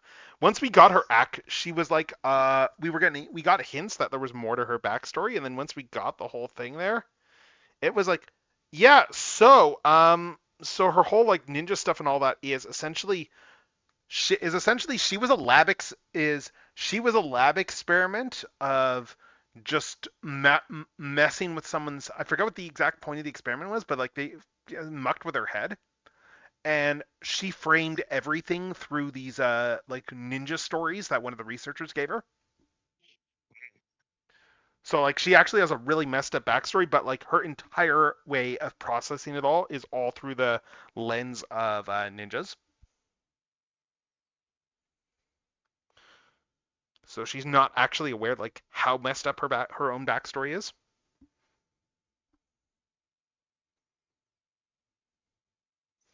Because like just as a coping mechanism, she kind of just processed it all through that like messed up lens.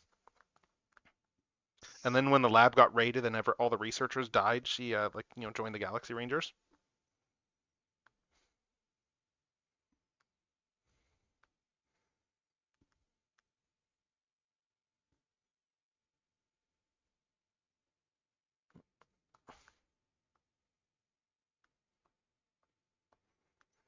Let's see.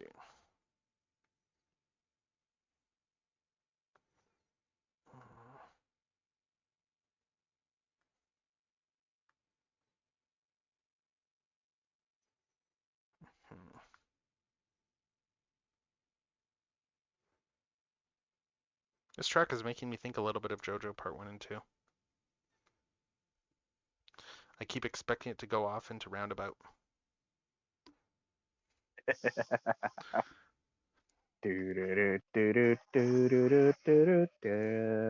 Seriously, like God, like just Roundabout.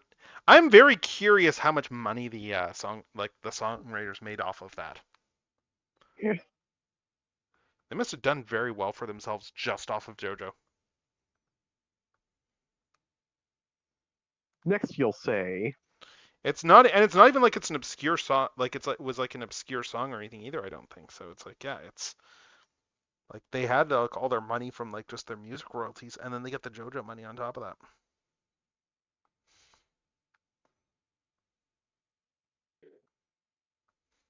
It's too late. Time to die. I'm going to roll all over you.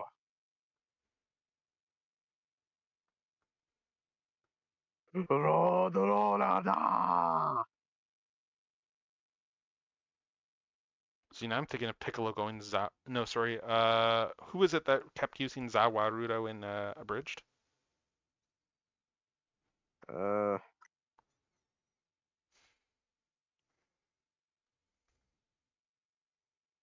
trying to remember. It was I guess yeah, I can't remember who kept doing where they kept doing the Zawarudo gag. I mean, Abridged is peak, but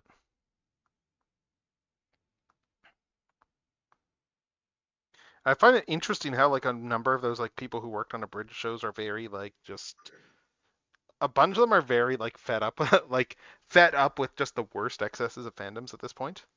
Yeah. Understandably so.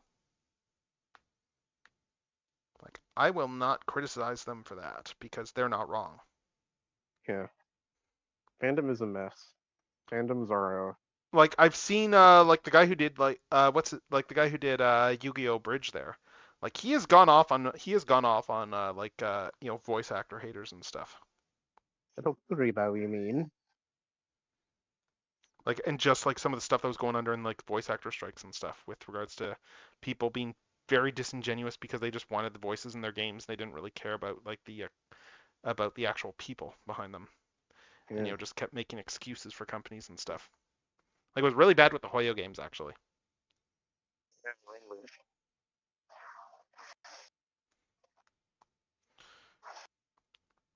I mean, he also is like someone who, if I remember correctly, he used to be a voice actor and he's not anymore because the industry pissed him off. Like, yeah.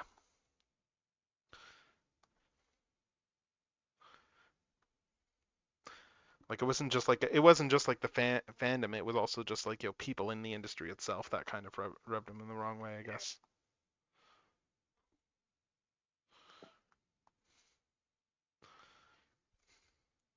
If I remember correctly, he's married to Marin Miller, like the person who did Hades, who was one of the voice actors for Hades there.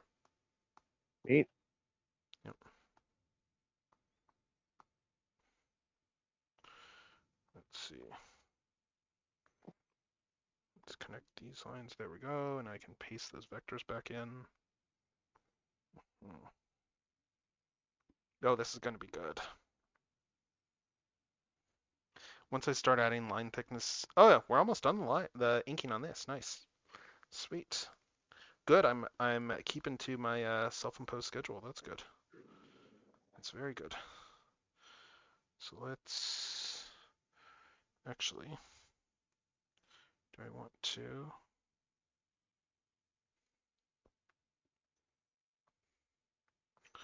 Yeah, God, I will say, yeah, like Hazbin Hotel, it is like God, the songs are peak in that show.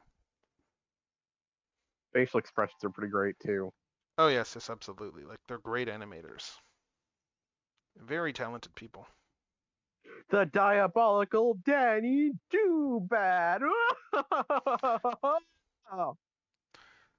hmm I can always get behind some vaudeville villainy.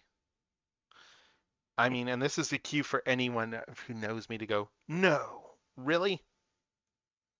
Like with their most No, sarcastic voice. really?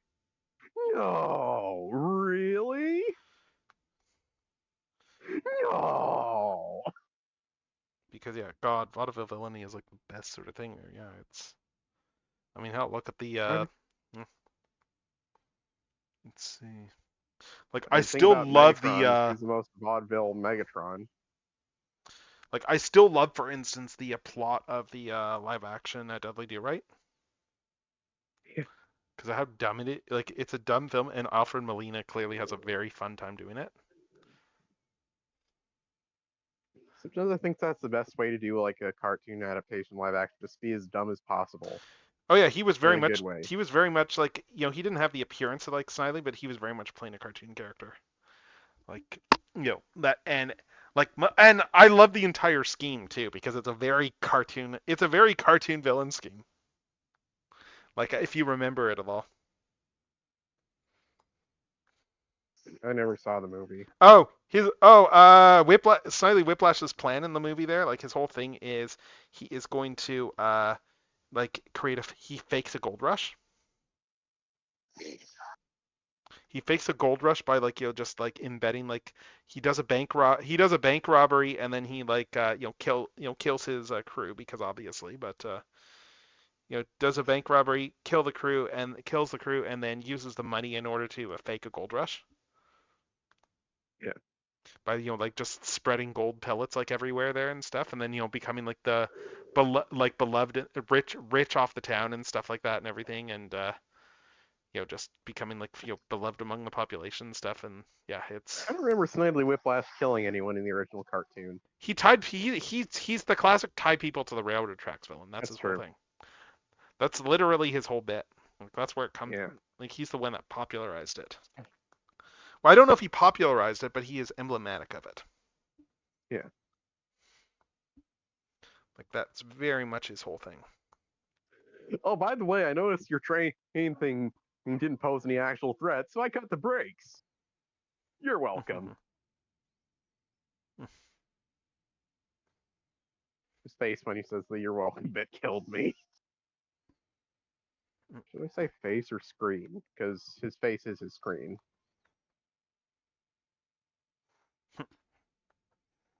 Let's see.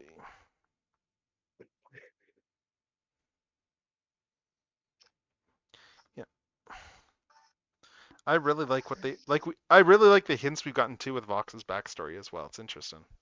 Yeah, he's a cult leader, right? Yeah. Yeah, he was a cult leader back on Earth. Yeah. And it's like, You yo, can he take probably that as gospel. Pulling his viewers impossible. Well, I'm visual. He's barely audible. and there's an implication that he probably did like have like a pretty awful death. Like I mean, like I guess we don't necessarily know how he died, but I mean, like yeah, like I think like I've seen people point out he was probably one of those cult leaders who like bought into his own hype. Yeah. Because he talks about like the rush of like running the cult and stuff, and that happens with those the cultists Yeah. and stuff. Where it's like, yeah, like it's not always like manipulative. It's just about like it's just as much about them filling a hole sometimes for themselves. Let's see. So we got this gem here. I'm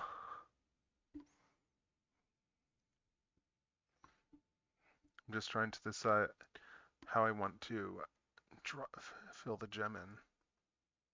Yeah, one thing that you might not have noticed is when he brings up that he cut the brakes, like you just see Velvet like turn her head around like 180 degrees, and it's upside down, because she's laying on her back, like on the chair, just relaxing, and then she just turns her head 180 degrees.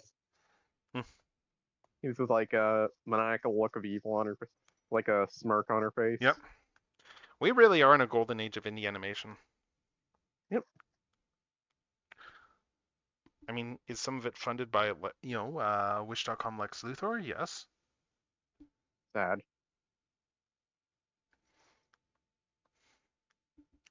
But hey, he's doing more for animation than Lex ever would.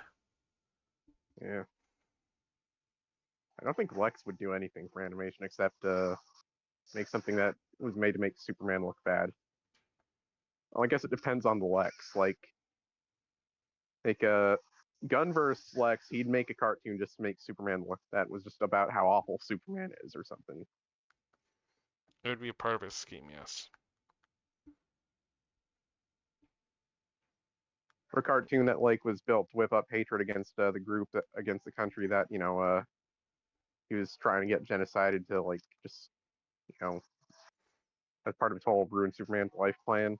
I still love that it's like that there was the whole thing of it's like, yes, he would have made money off it, but that wasn't the point. That wasn't why he did it. That was like the bonus. Like that is just pure Lex Luthor right there. The whole it's like it's not about it's entirely about just humbling Superman. That's the entire point. I mean, when I think of Lex Luthor, I think of like a Lex who like is charismatic. I think of I think you know which Lex Luthor I'm talking about. Oh, Clancy Bad Brown. Man Clancy Brown, the baddest man in the whole damn town. Yep. Oh, Sponge Boy me Bob. Still funny to me that he voices Mr. Krabs and Lex Luthor. One morally ambiguous CEO and one, flat-out evil one is Lex. And Mr. Krabs, like in some episodes, he's a pretty okay guy. Some episodes, he's more of a jerk. But to be fair, compared to Plankton, he usually comes off better. Like at least in the classic seasons, because Plankton kind of wanted to take over Bikini Bottom and enslave everyone. Well, that's kind of like a, that's kind of an easy bar there. Yeah. Just saying. That's fair. I do think it's funny how both Mr. Krabs and Plankton have like their own like pretty like Plankton, even if like his wife is a computer, he does actually care about her. Mm-hmm. Mr. Krabs, obviously he cares about his daughter. Like the only thing he cares about more than money is his daughter. And even if it's partly because SpongeBob is his best employee, he does kind of have a bit of fatherly affection for SpongeBob Oh yeah. in a lot of episodes. Like, part of it's definitely, well, SpongeBob's a good employee, so he keeps him around. But the other part is he also does kind of have a feeling that SpongeBob kind of needs a bit of help, because SpongeBob's kind of clueless about a lot of things. Well, he wants to protect his meal ticket. Yeah. Yep. Like he I knows that still he love that needs episode. he knows he needs SpongeBob. That's the thing. But he doesn't want SpongeBob. But he also SpongeBob is the perfect employee in a capitalistic system because SpongeBob doesn't have any idea of what his actual worth is. Yep. The boy knits you a sweater of his own tears, and you kill him. Remember that episode, where No, because Squidward I've thinks not that he gave actually him an seen that many SpongeBob episodes. Oh, that's like one of the classics, like the one where Squidward gets a pie and it's a bomb, and he thinks SpongeBob ate the pie. SpongeBob didn't actually eat the pie, but like him and Mr. Krabs both think SpongeBob ate the pie and he's gonna die, and so Mr. Krabs. And this is like after SpongeBob knit a sweater for out of his tears for Squidward.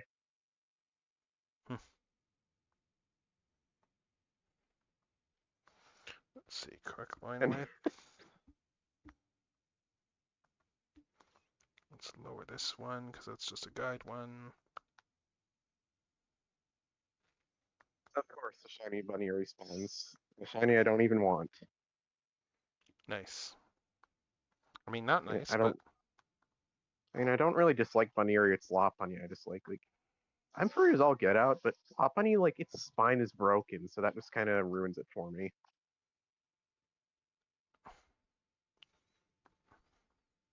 well, I Yeah, mean, like, look, that means that you want that Lopunny is very good at doing what you want it to do because it's because it's spineless. It's a God, spineless sycophant. sick of friend. And still can't be as good a sick a friend as Agent Stone, so God, I still love that that was the announcement. Yeah. Like that, like Him that and they actually that they actually managed to get the announcement into the movie. Agent Stone and Eggman are so gay. And I will say that that's also one of those things that's like full credit to Jim Carrey there because that's why Stone got as much screen time as he did because Carrey kept giving him opportunities to work on the first movie because he was like, well, why don't we give him this line, like that sort of thing there for a lot of Carrey's a cool instances. guy. Remember when he pissed off Mussolini's granddaughter? Yeah, but that's not very hard. All you need to do is just like call a fascist a fascist. Yeah. Still, it was funny.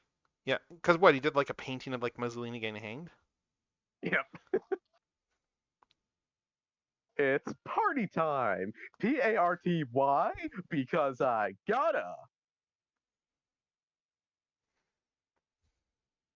It's gotta hurt. Aye. Kind of doing mask Oh references. yeah, Can yeah, you yeah. tell? No, I picked up that that was the mask. Yeah, I was alive when that came out. Yeah. I saw them. I saw that movie. I saw them. I don't know if I saw it in theaters, but I saw that movie. Actually, I probably will saw it say on home video. I will actually say despite the Jim Carrey Grinch movie not being very good, he was good as the Grinch.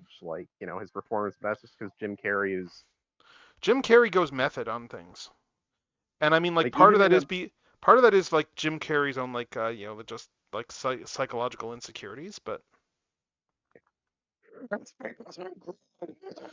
like, have you ever seen the Jim and Andy documentary that he did there for like that was about like no. the making of yeah, it's on this is on Netflix there. It was about the making, if you remember, like when he was in Man in the Moon film, that was like the biopic about Andy Kaufman. No. This was like 2000s, like he did this biopic. Yeah. Like early 2000s. So it's, like he was very much like into Man, and yeah, and he played Andy Kaufman in the film, the the famous comedian. Yeah, the guy Um, that made a career out of pissing everyone off in really funny ways. yes. His whole thing was shitposting. That was his entire bit. He was a real life shitposter, but like I mean stuff like the Mighty Mouse bit. Like Diogenes. Like Diogenes was a shit Hmm. poster. I guess. But yeah, let's see. Yeah, like stuff like the like when he did the stuff like the whole bit with like women's wrestling and stuff like that, where he was like, he was like, I'm gonna become the champion of women's wrestling, so he just wrestled women exclusively. On the whole gag is like how like obviously like fixed the entire thing was. Like it was very one-sided. But this is also before. Keep in mind though, this is also before it was widely known how fake wrestling is. So like this because this is the 80s, so like not everyone realized knew like the extent to which wrestling was fake. So when you take it with that context, that just adds a little bit to it. Yeah.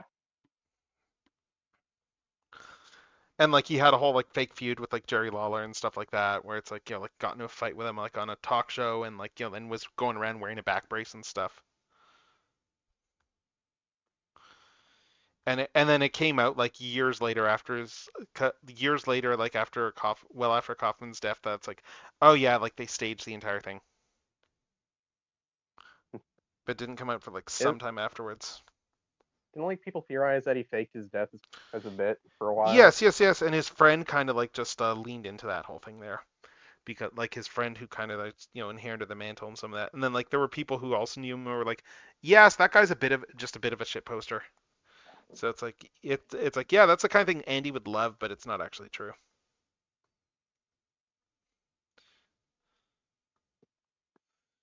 Yeah, no, it's a fun movie though. So and Danny DeVito's actually in the film too, but he's not playing, he's not playing himself, but like I think he plays Andy's manager if I remember. Danny DeVito? Yes. Yeah, I just got to do a Danny DeVito voice, you know? Danny DeVito's great. Oh, I know.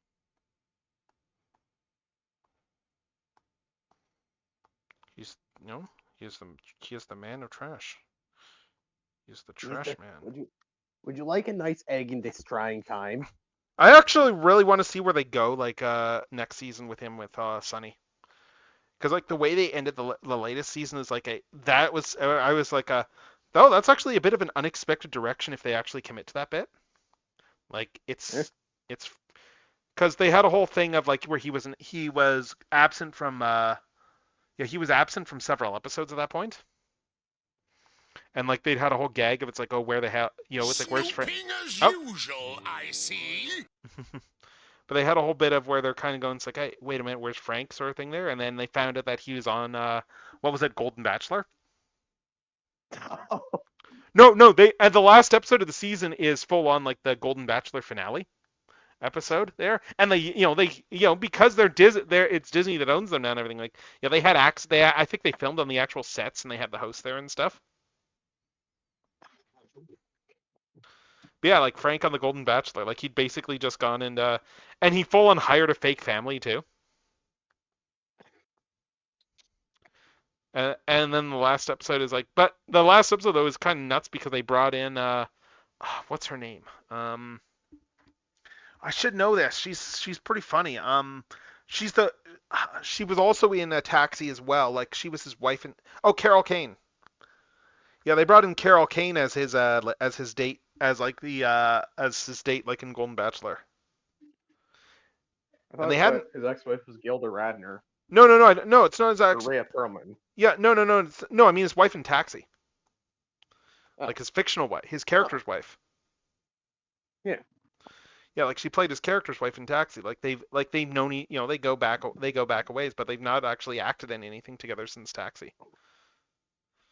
Huh. Yeah, but it was a pretty fun episode. That's like because she's the type of person who can like keep up with the best of them like wits wise. So let's see. Let's correct these line widths. Let's just change all these widths here. Just make them all tiny and deal with stuff later. But no, she is she's pretty funny though. But yeah, they brought her in, but it feels like they actually went fairly earnest in the finale, which was nice. In terms of the fact that it's like, oh yeah, like actually like he actually like might be looking to settle down.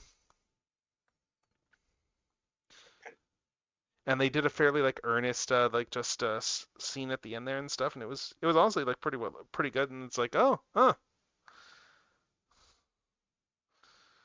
Let's see. Um. Oh, that's why. It's doubling back on itself.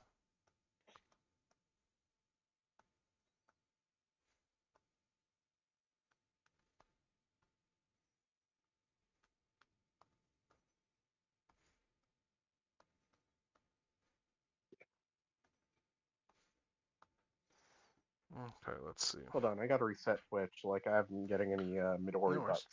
cuts. Oh, weird. It's not giving you like Up to the you. usual stuff. That's weird. Yeah. Yeah. Let's see. I just gotta open. And right, I keep saying I was gonna show off stickers, but I haven't yet. I need to. Yeah, because what I spent like my last few days working on was just doing labels just doing some gift labels. Just with all my OCs and stuff. And it was a fun exercise. Like it's like I cranked out so much art. And ultimately, end of the day, that's the thing that really matters that for me. Like it's like that's like I'm just doing stuff celebrating my own characters there and just shoving them in people's faces. Yeah. And just doing it in a way that oh, the fun bit too. Like this is one I wouldn't show on stream. It's like I did the initial art for the stickers there, and then once I did it, I had a moment. Like I did the first one there for Midori, and then like I had a moment there, like when I was thinking about it, looking at it, like sleeping on it. I was like, you know what? Actually, I should probably change this outfit a bit. This probably is. It's not bad, but it's not really the most suitable for stickers. And you'll see what you'll get why once I show it. You'll get why I'm saying that. But I was like, okay, yeah, it's not really the most suitable outfit for stickers, so let's change this. And let's just change the outfit out. And it's like, okay, now all right, so this is just like the spicier version. And then I was like, wait, what if I did another variant that was the spiciest version? Which I did, but like that's just going to be its own thing. So it's yes. And it's even funnier the spiciest version bit there when you actually see the thing. So like you'll know why it's like it's an even better like just gag thing there. But let's see. So 8. Okay, we're at 10:35. All right, let's see. Yeah, I'm liking this mem art though. Let's see. I need to do the eyes still, but this is how we're looking so far on the art. I just need to fill in the eyes now. Maniacal laugh. Maniacal laugh.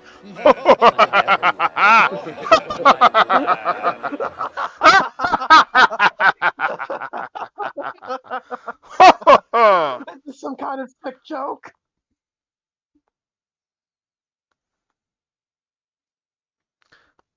It's still sad they cut down that whole subplot in the film. Rich Texman. Yeah. Like sorry, Tex Richmond. Like you know what the subplot is, right? Yeah, that he couldn't laugh, right? Mm-hmm. Yeah, like they cut those lyrics in the song from the final film. But that was the whole thing. The whole thing was that he wasn't capable of laughing, and that he had a grudge against, like in the song there, he has a grudge against the Muppets because he couldn't laugh, and they were guests at his birthday party one year, and he couldn't laugh. And he couldn't laugh, and he ended up becoming a laughing stock. Like everyone was laughing at him, like all his friends and stuff there, because he wasn't able to laugh. So he like has a grudge against the Muppets.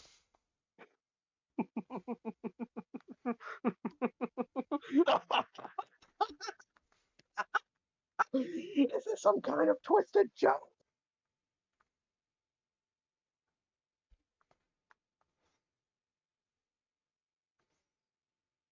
Okay, yeah, this is gonna be going behind. And let's see. And then I'll just do the little stars.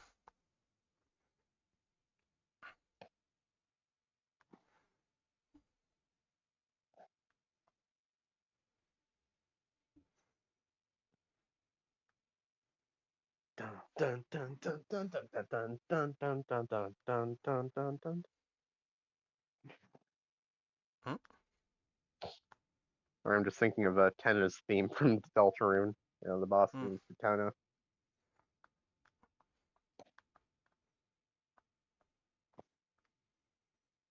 Let's see.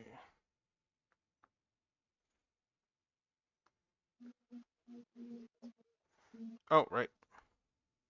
Oh well.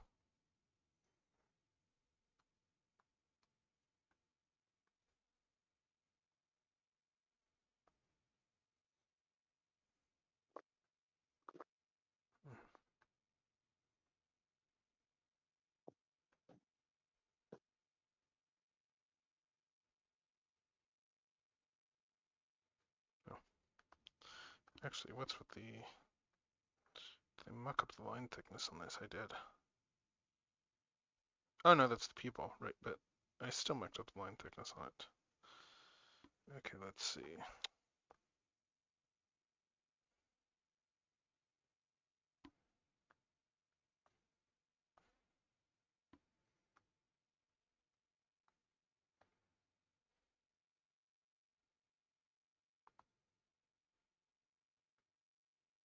Yeah, Tex Richmond's like a fun, like, Muppet villain in the vein of your classic Muppet villains. Yeah. There's no one know what they're dealing with. Think I'll let it go. Forget and forgive. The rage in me is Yeah, terminal. yeah, There's no remedy yeah. but to burn 'em all. I still got a job to do. My mission's incomplete.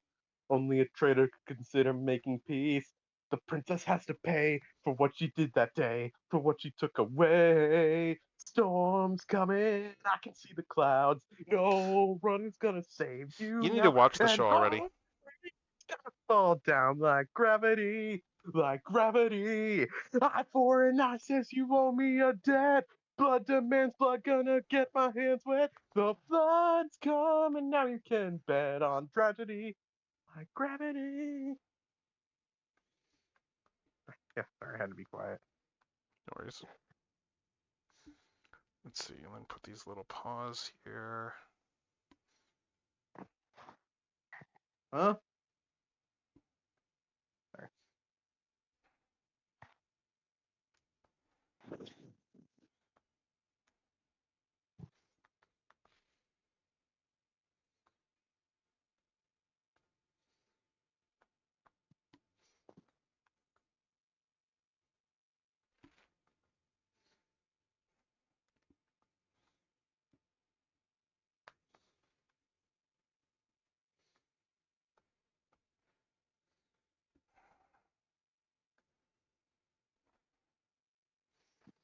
Mm. Okay, so let's start filling this in.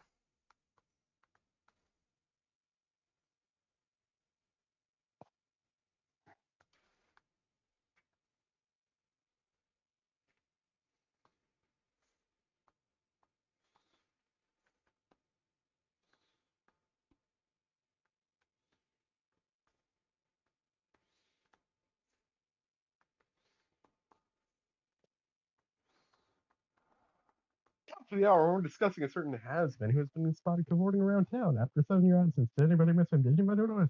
More tonight's program. So the radio demon is back in town. Why is he hanging around? What does that mean for your family? Well, Henley, I've got good news. He's a loser, a fossil, and I don't mean to sound hostile, but the demon is a coward.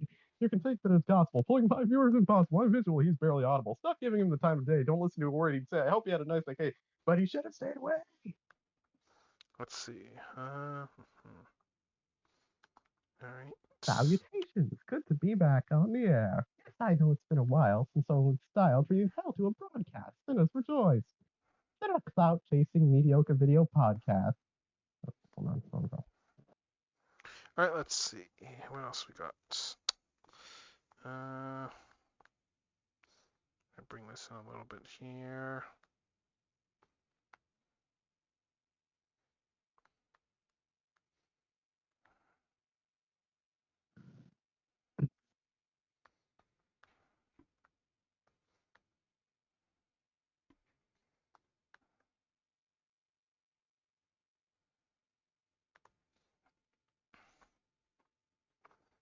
Okay.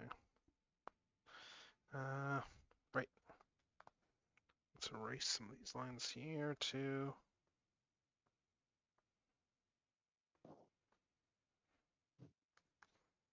Ooh, this is gonna look good. Oh, this looks good. This looks so good.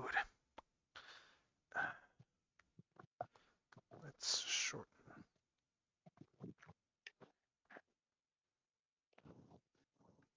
You know what? I'll just do that later. Okay, so let's see.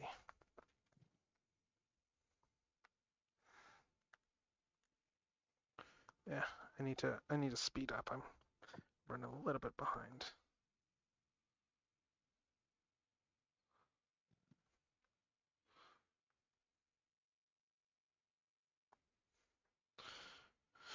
All right, so there's that.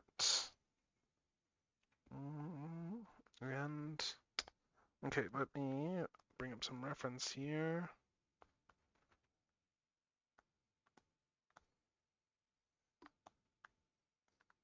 I need to get some colors.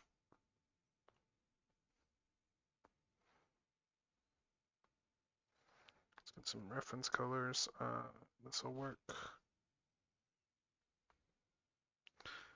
And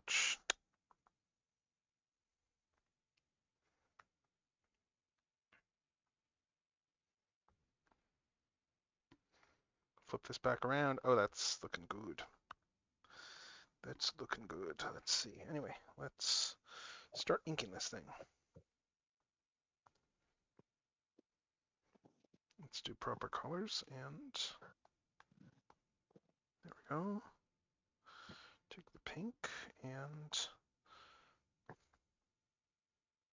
There's hypodermic needles left all over the place, and a recipronium being sprayed by me, so I gotta take them out and set them on the face, and they treat me like they're clean because I'm covered in rat blood.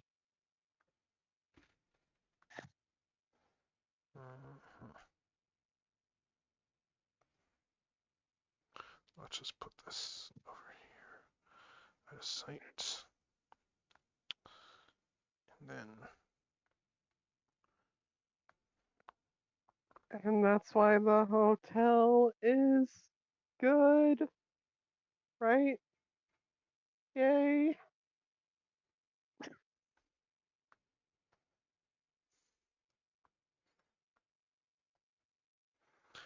yes, that's why. Okay. I need to make sure that I. Which character is this? Oh, this is Mem from Star Rail. Oh. Like Cyrene's like original form when she first shows up in the story. Oh, huh. Yeah, like if you saw any of the epilogue stuff, like like when we start getting like all the stuff like with the time loop and stuff there, and that she was yeah, like that, and that she had to go back and close the time loops, that their victory would actually amount to something. Yeah. Because it was Pretty like, like- yeah, so we won. It was one of those things where it's like, so we won, but small problem with that in that we only win if this entire causal. It turns out that you're the key player in this entire causal loop. So if you don't go back and make sure that all this stuff happens, there's a good chance that like all of our victory gets undone.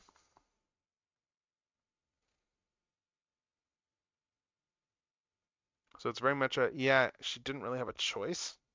I mean, she did, but she didn't. Like, yeah, it's the whole, it's like, well, there's only really one choice to make.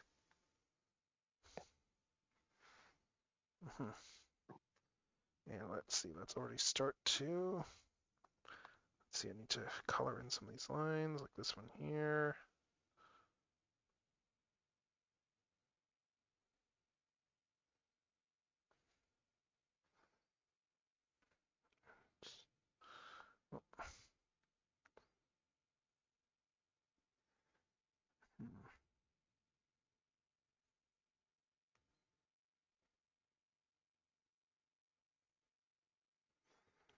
Let's see, so we got all that there. Let's fill these lines too.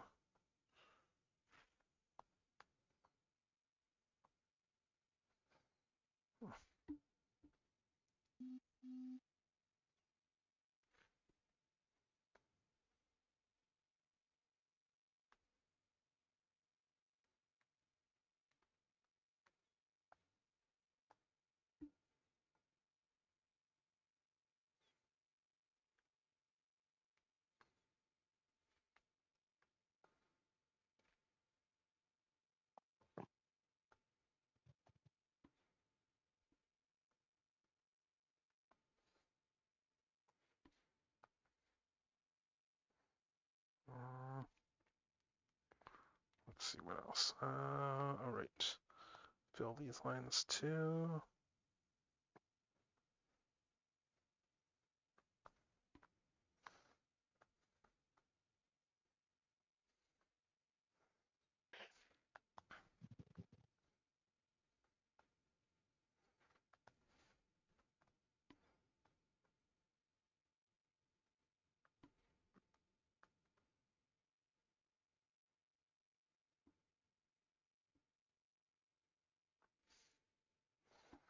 Oh, this looks just good here.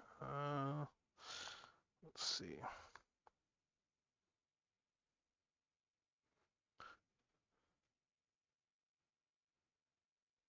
Yeah, it's kind of sad at the end of the story though, in that she kind of has to like forget everything from like the everything that she'd learned like through the process of the story there, and just like sacrifice like all her own memories and stuff.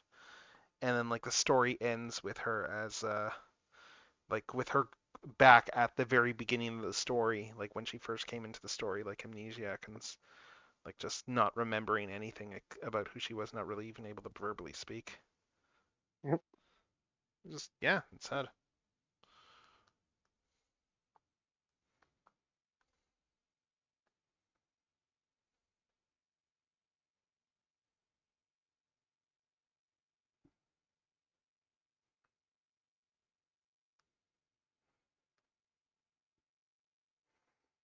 Hmm.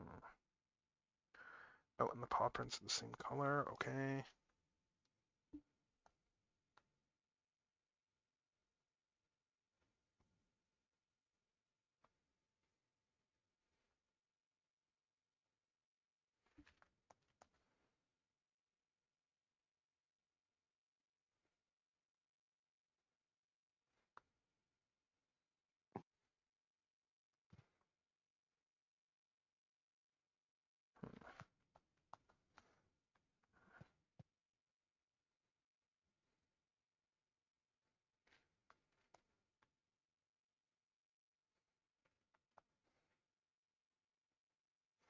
You know what Disney doesn't get enough blame for? What? Oh, mucking up the film adaptation of Artemis Fowl. God, yeah. And I say this as someone who like loved the books. Even they knew they were screwed up and just put it on Disney Plus, I think. I don't think Yeah. it's even up there anymore. Oh yeah, I honestly don't know if it is or not.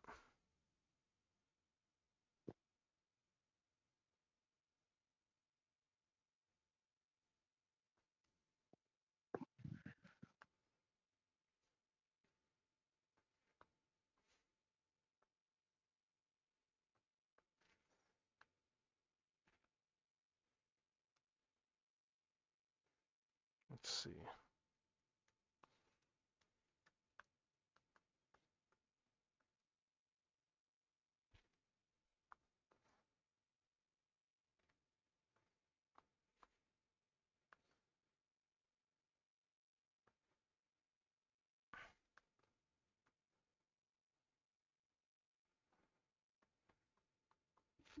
All right. If I can get this all, if I can get the flats down by the next ad break, let's see, then I don't have very much left to do. Then it's just like an hour to shade and finish all the other stuff. Like I need to do the lettering and stuff still too, so there's still a bit to do. Hmm.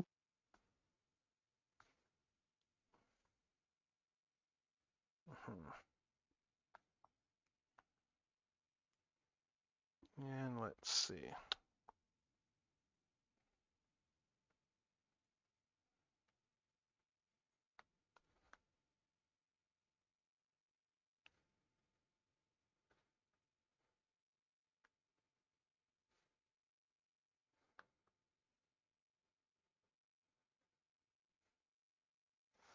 But, oh, this is looking adorable though.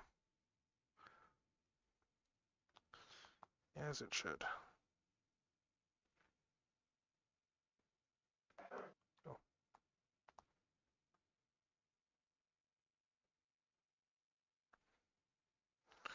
Yes, we got that there. What else do I need?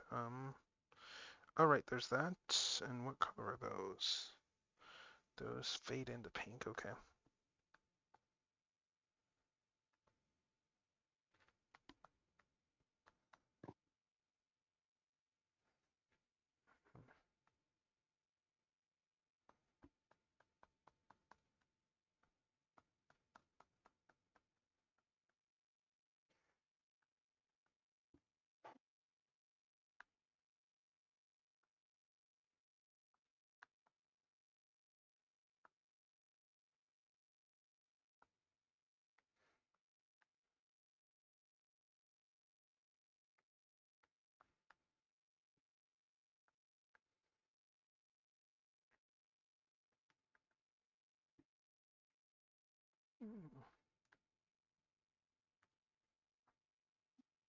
Yep.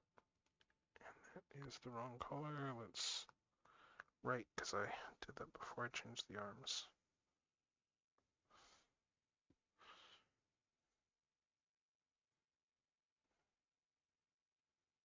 Mm,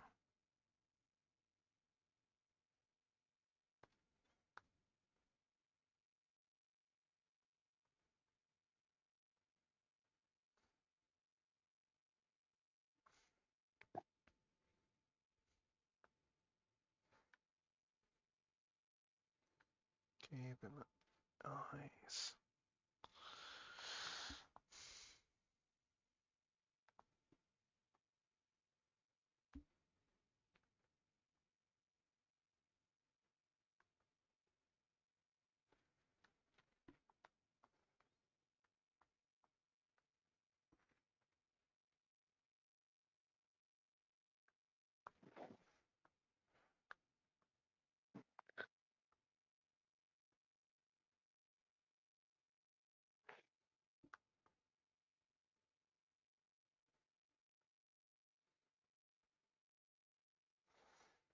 Mm.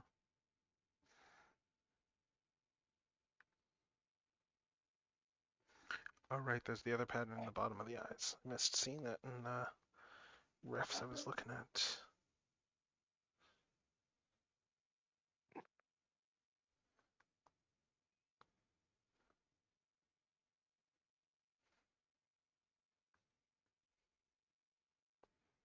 What are we at for time? Okay, still 8 minutes till that's okay.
Okay, there's that, and then use this for the bottom of them.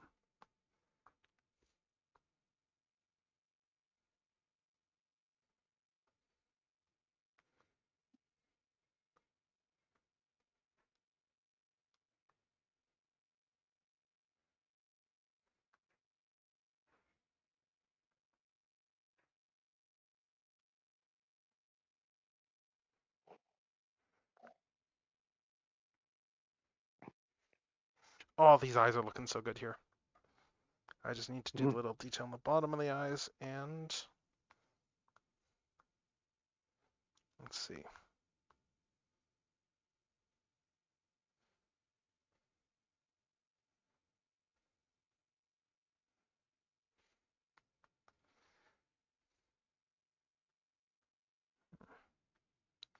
why am I using that field? There we go. Mhm.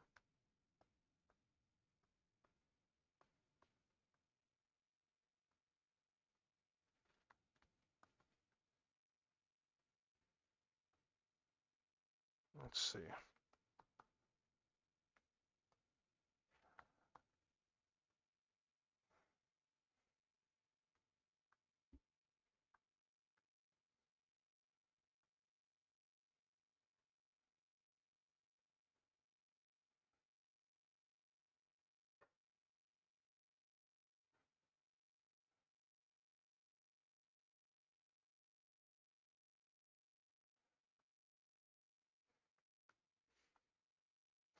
Oh crud, I missed copying a line. Oh well, that's what a line tool is for.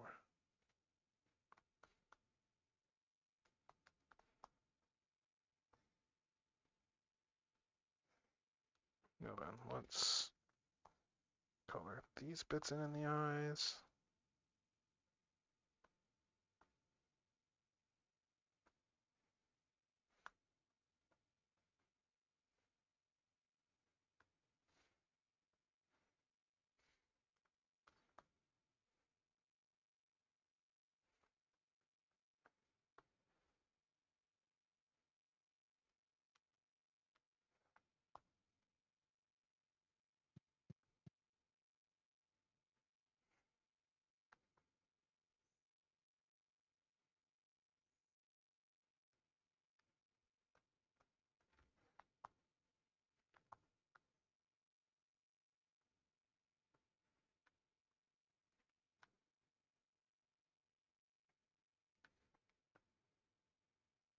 To Maria, 3 minutes for ads, okay.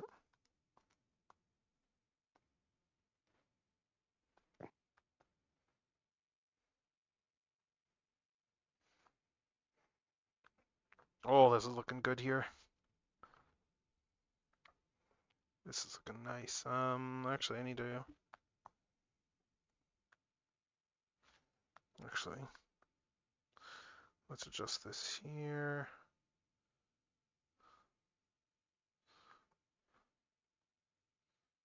Bring this curvature around like that.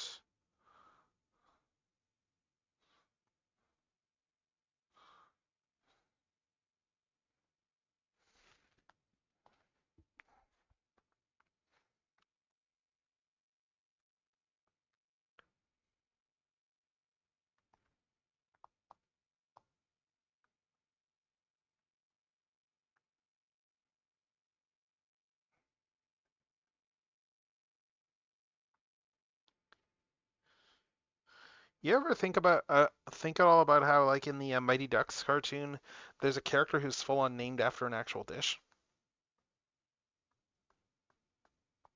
An actual dish? Yeah, Duck L'Orange, or was it Oh, Duke L'Orange? Yeah, I guess yeah. I think I remember him. it's kind of He's the messed one up. with the eye patch, right? Yes. Yeah, it's more than a little messed up. Yeah. Well, let's see. I guess wherever he comes from, it's just a duck name, though, you know. Yeah, still. Okay, let's see. So we got that around there. Actually, let's darken this slightly.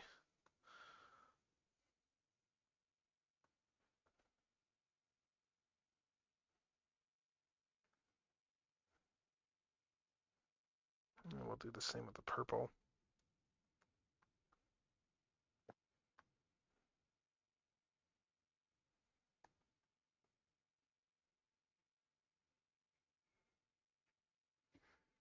All right.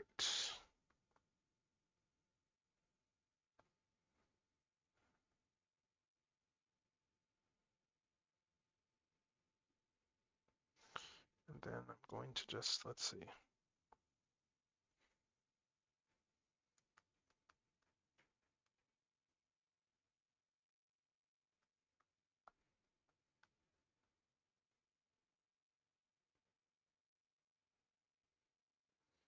All right, it is almost time for ads.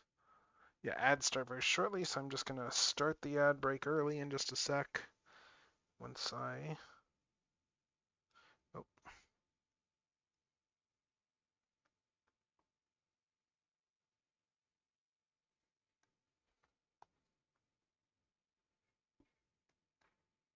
Yeah, let's see. Yeah, I'm gonna start the ad break early, and we will be back after the break.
All right, and we're back now.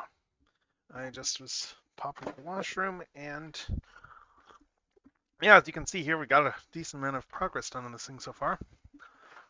Let's just see.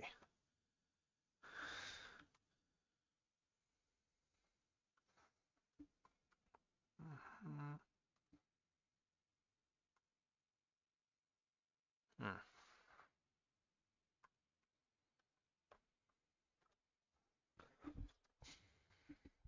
All right, so I need to do the lettering, and then I need to actually I'm spotting some stuff here I want to adjust. Let's adjust this angle a little bit.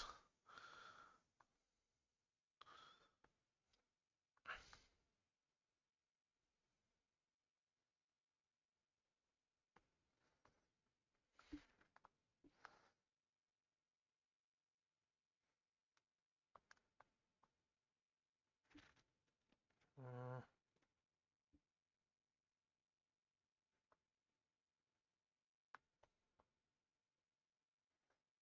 go.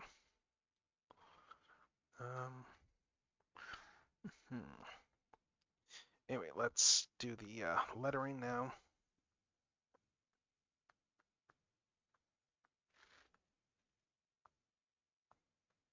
Which layer do they put that on? Oh, wait, I grabbed the wrong pen. Hold up. Where's my good pen? I hate that my good pen doesn't have the magnetic attachments. Let's see. Anyway, let's see. For this, I'm going to just do. Let's see.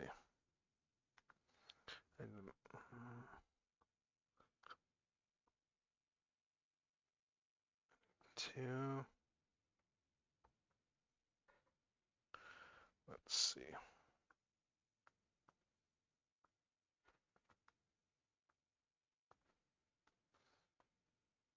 Oh.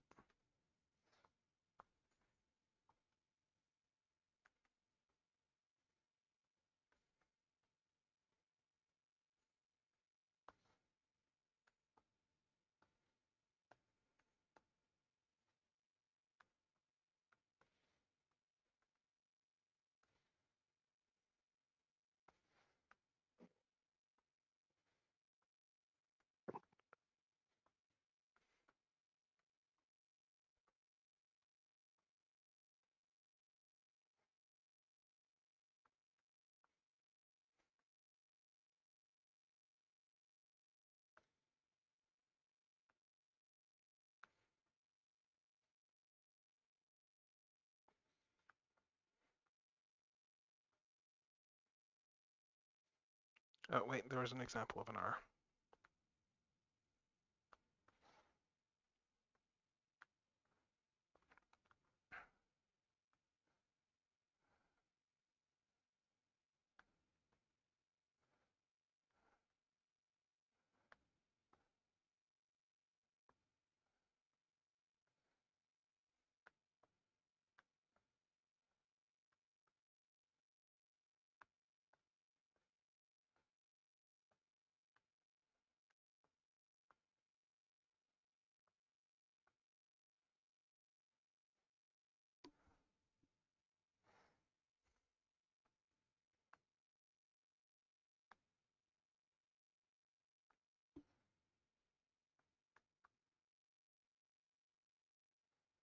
Okay, now just trim some stuff here. Actually, I'm gonna redo these ones.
I think I'm gonna get off voice for now. Yeah, no All right. worries.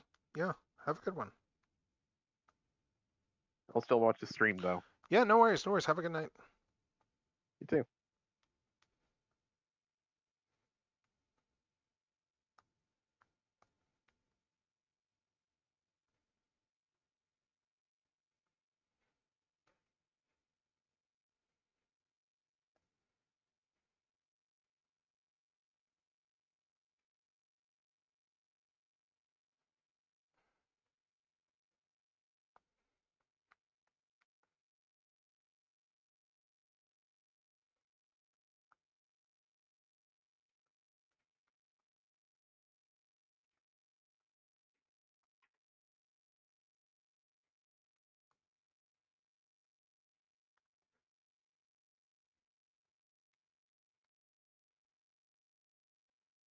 Wait, I can just use an eraser here.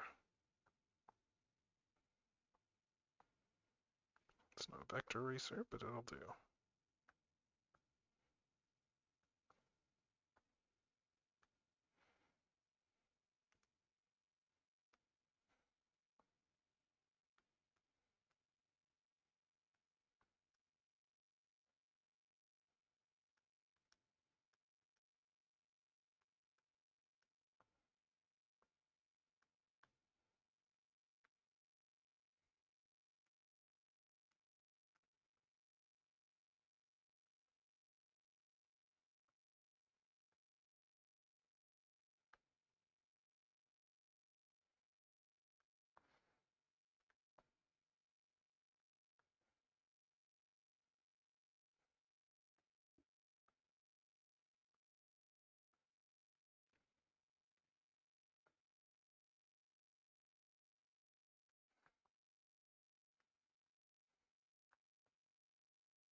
Okay, I think that works here.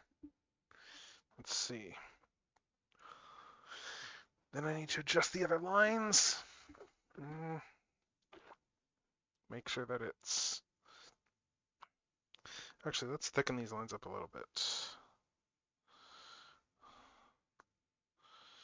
Let's do this. Let's see, adjust line thickness. Scale up width.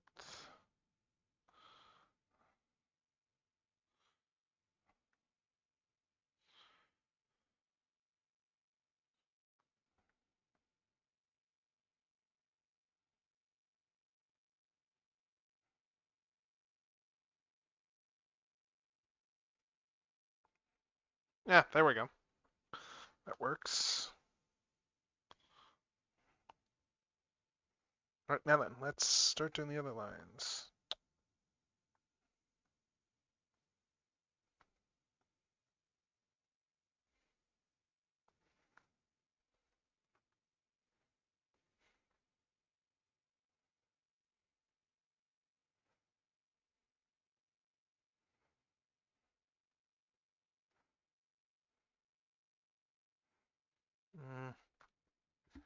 Actually, where's the watch here, just to look at reference for line thicknesses? Let's see. I'm just looking to see what I need to make sure is, I guess these are probably all the same thickness, more or less.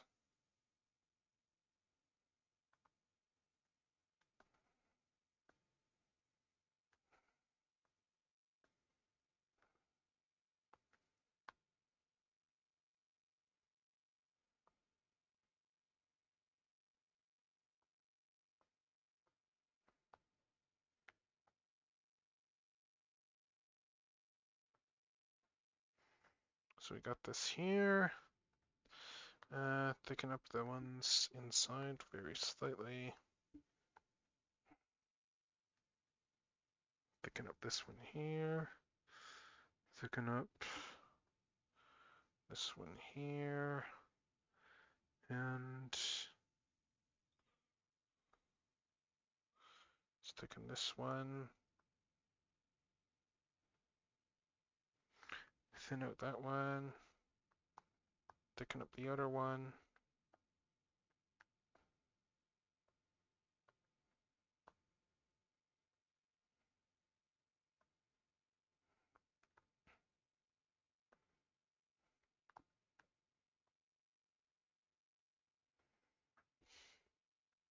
Then we need to do the other bit of the pocket watch, but let's see.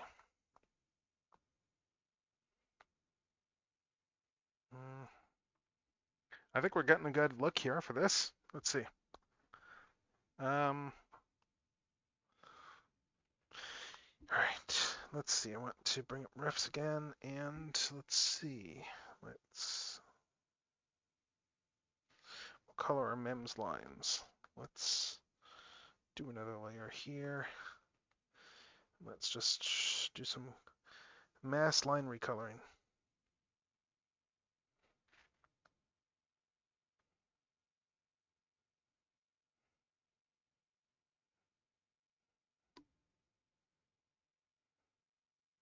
Oh, I still need to do the necklace, I guess, but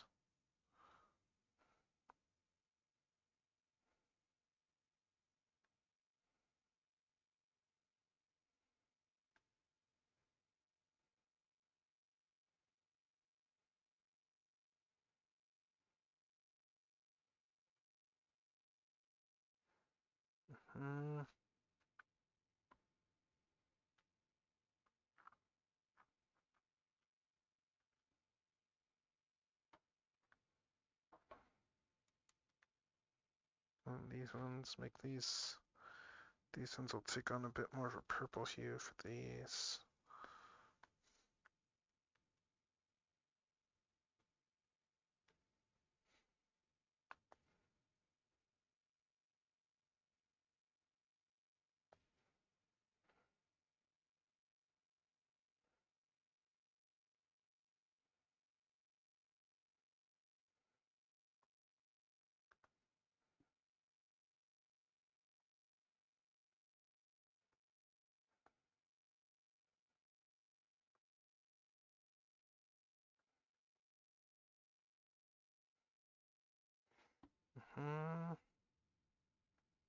And then what else? It's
Okay, so something like this here.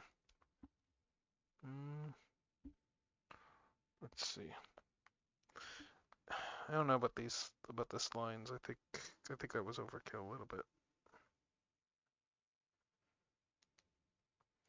Well, I don't know. Maybe once I add shading, it'll look better.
Uh, Let's see.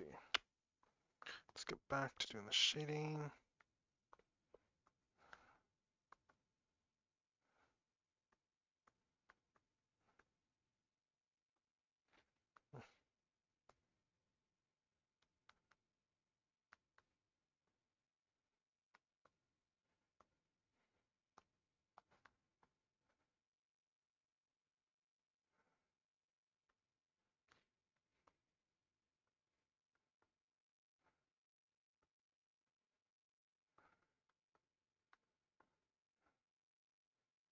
This line's a little darker. That's better.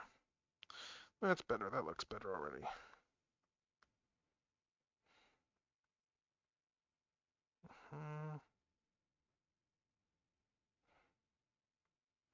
Anyway, let's see shading.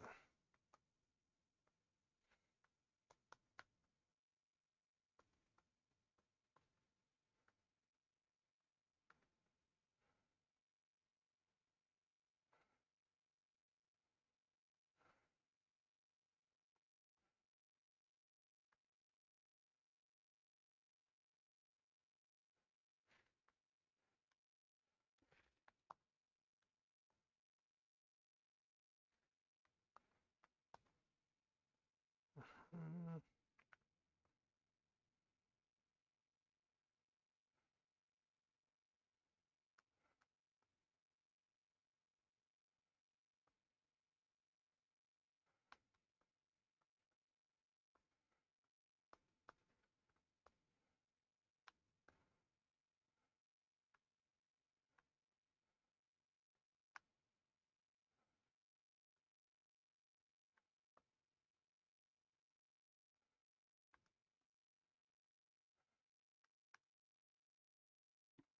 All right, so we got all this here.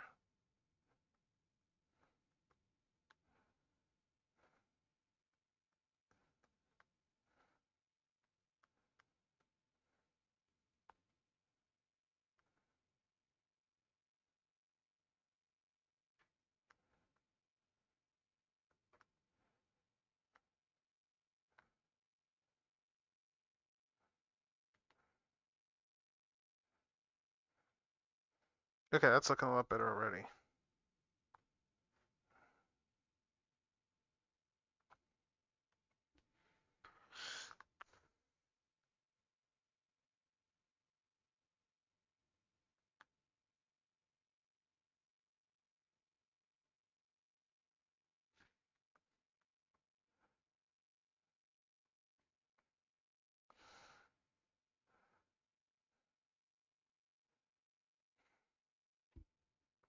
Okay, that's already coming together there like a lot. Hmm.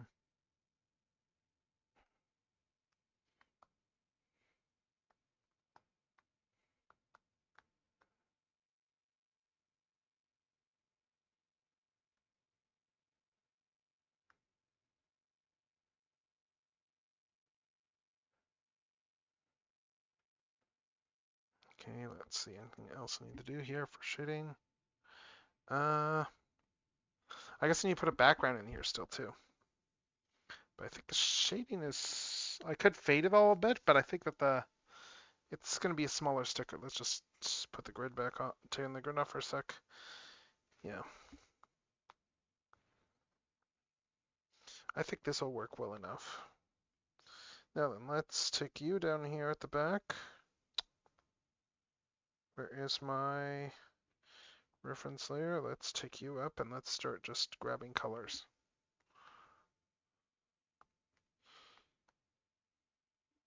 Actually, let's take you, move you over here. Just so I can actually do proper color referencing.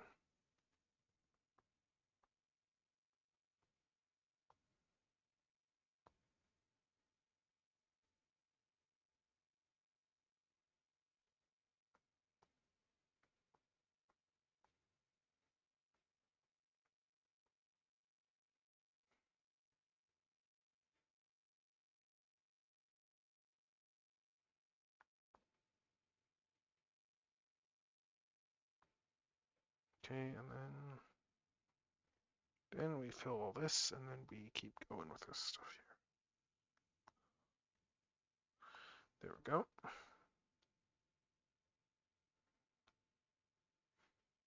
Hmm.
Hmm.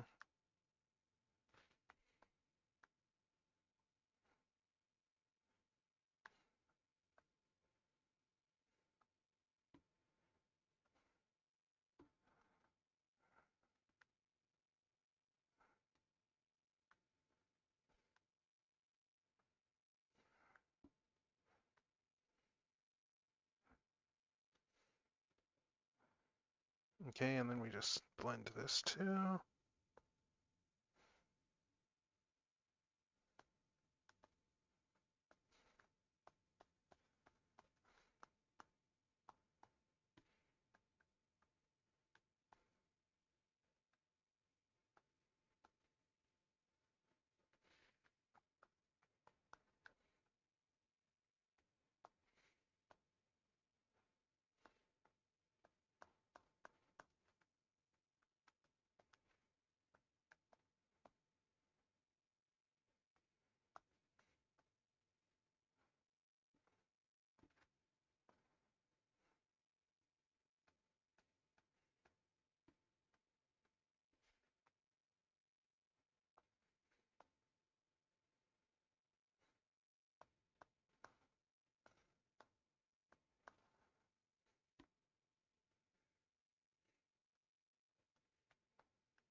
Okay.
Mhm.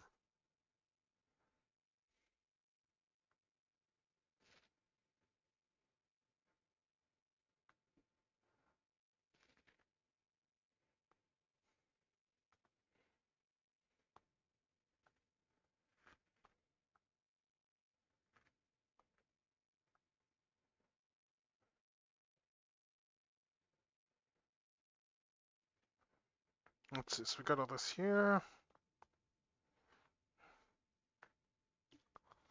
Let's see. Then other side. I'm gonna have to get clever with this bit here, but let's see. Uh, actually, let's see.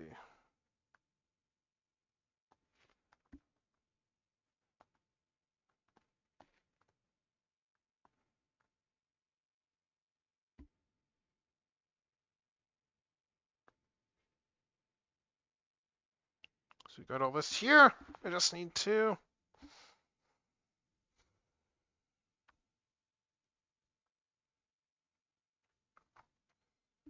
Where's the infinity one I had here?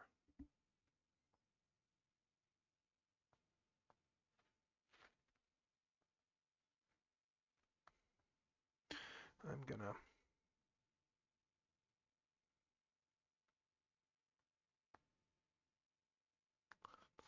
Let's see. Actually, where's? Let's look this up here too. Let's see.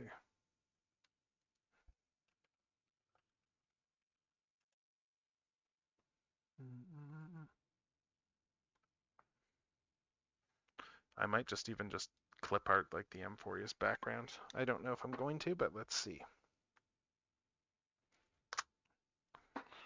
Uh,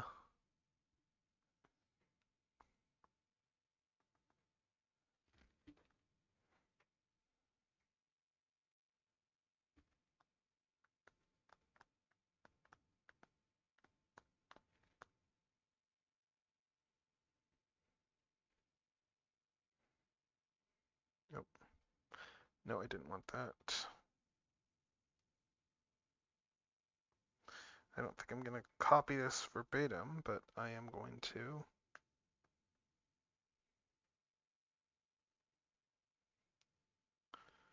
Let's go down over here. Let's turn you back off.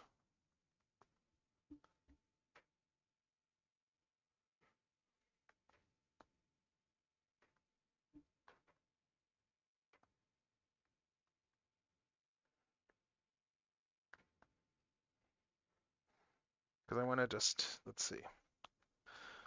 Let's do something with the background.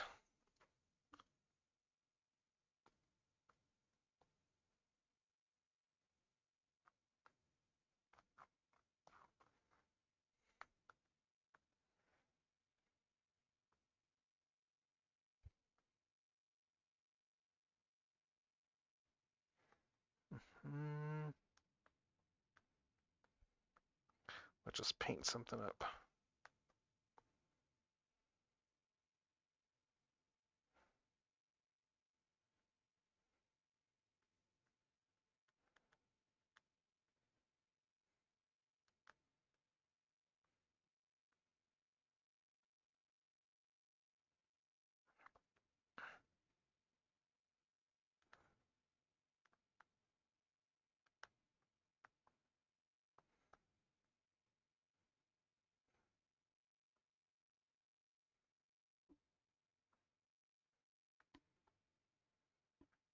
And I want to add some pink into this.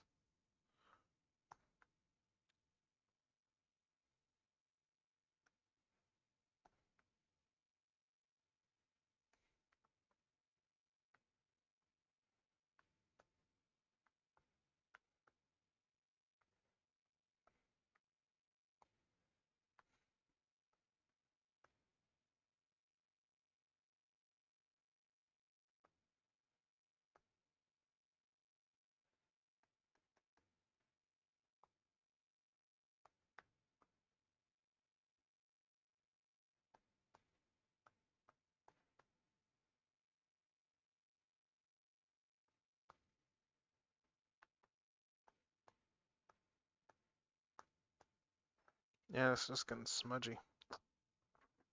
Mm.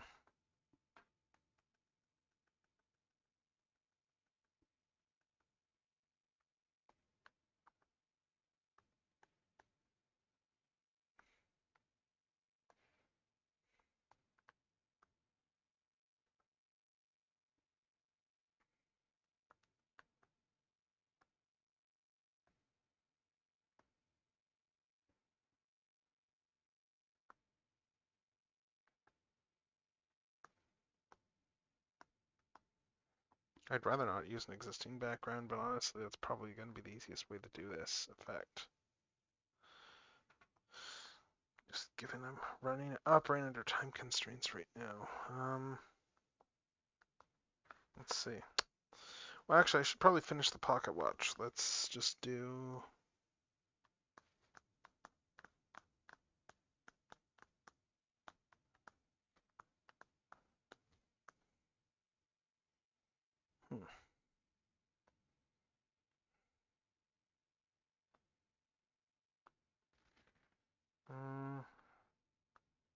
I'm just looking for a better shot of the full thing here. Let's see. This works. I don't need anything good quality. I just need something that can just serve as an actual reference here.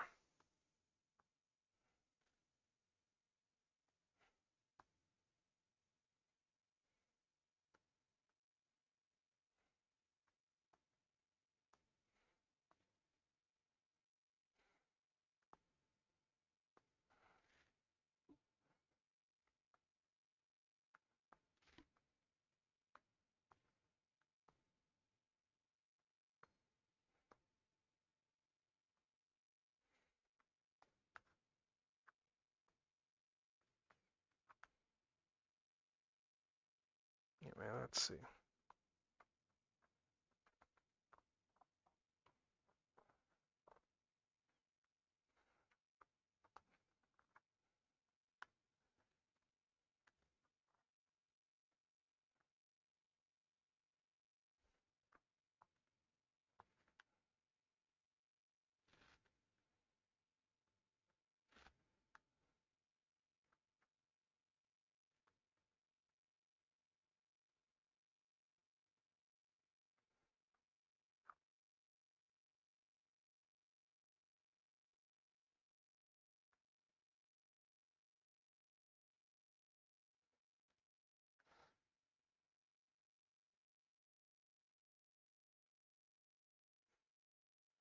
Something like this here.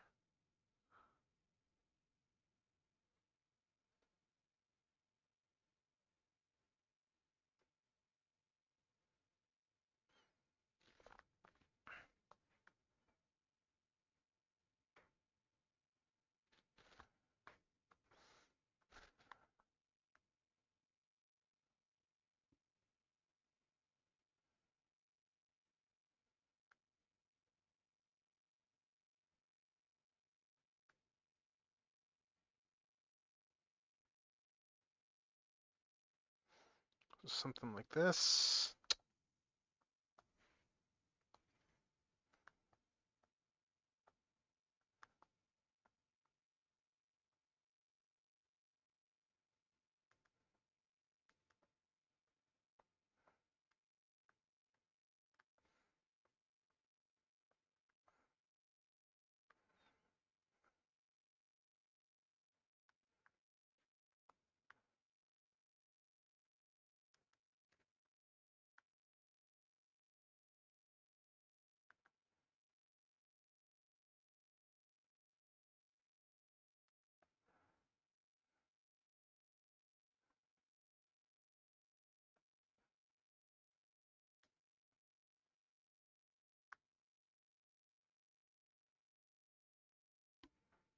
Mm.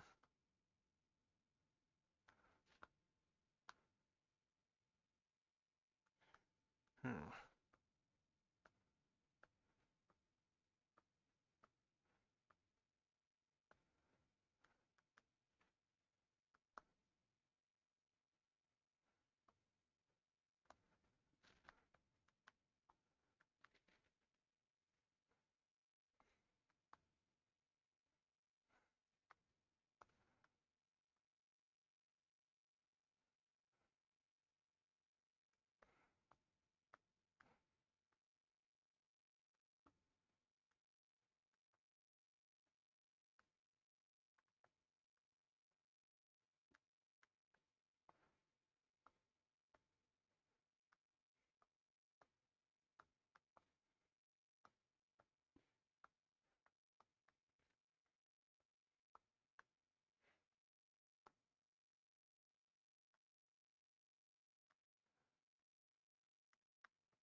Hmm.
Okay, let's see. So we got this whole thing here.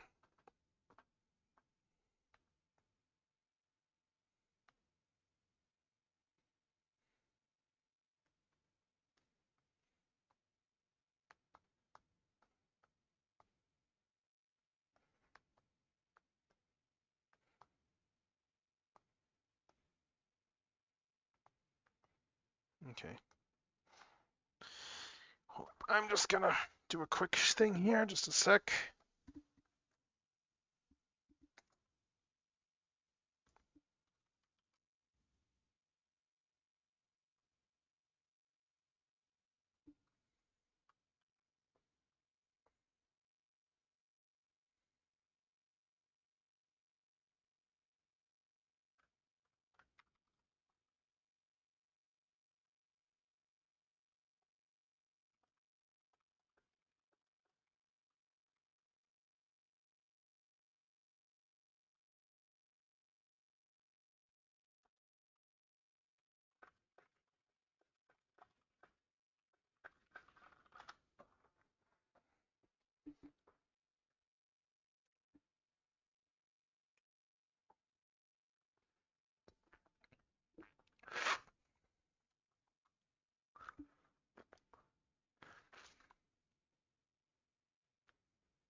Hmm.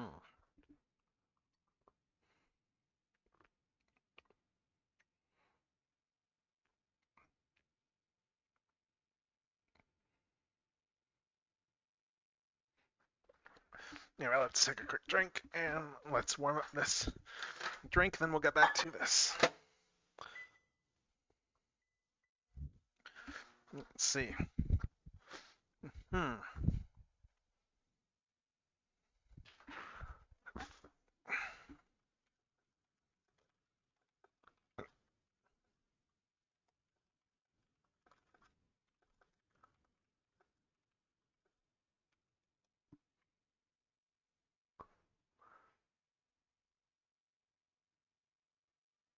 Let's see.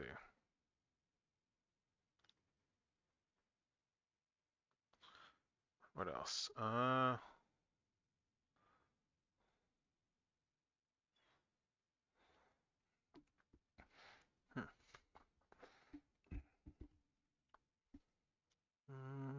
So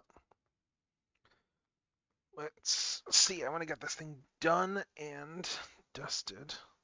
So let's look at my references here again.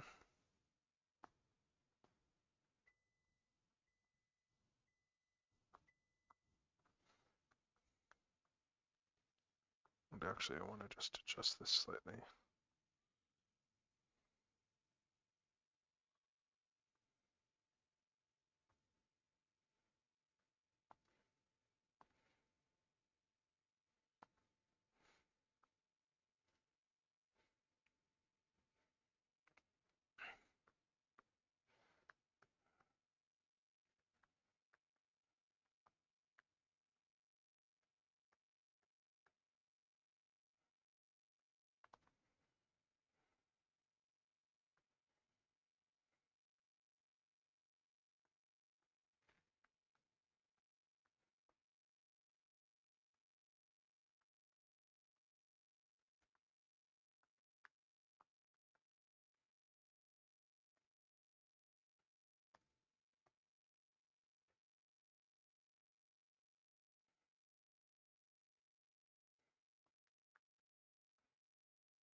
Hmm.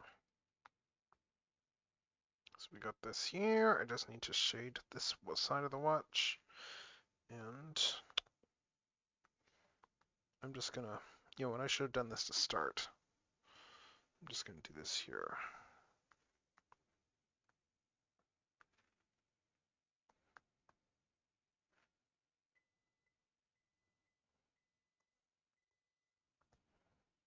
Let's see.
Hmm.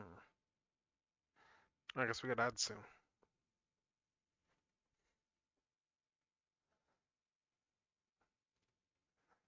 Okay, let's see.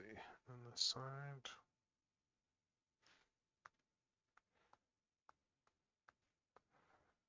Let's do both these in tandem.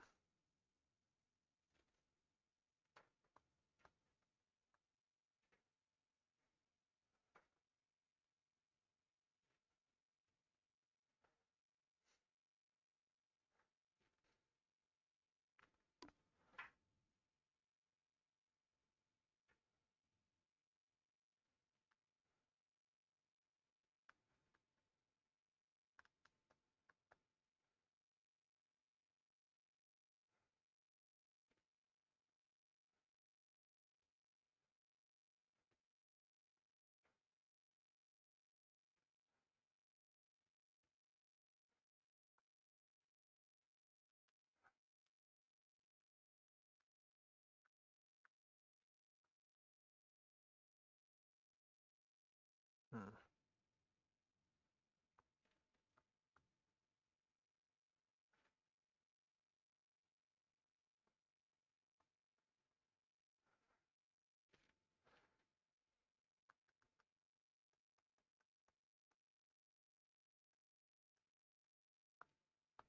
Oh, crap. Wrong thing.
All right, I think we're almost at ends.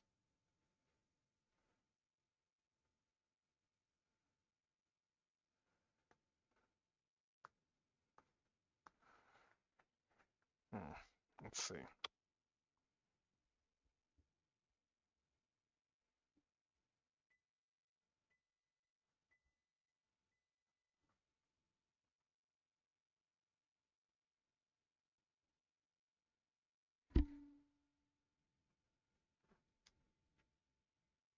Hmm.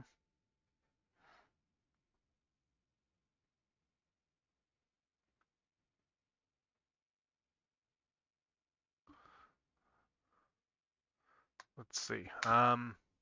May as well start the ad now. Um, yeah, start the ad right now, and then we will be right back once it is over.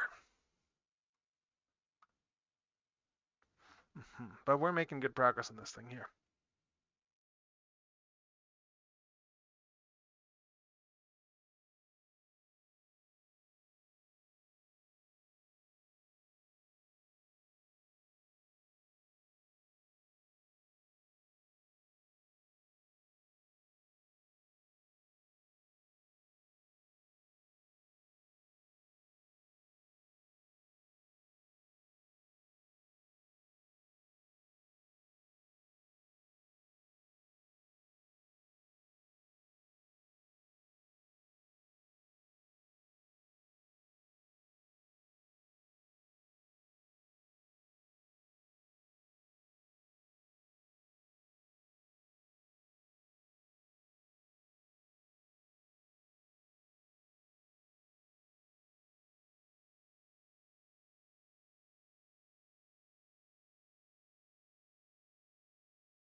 All right, and we're back.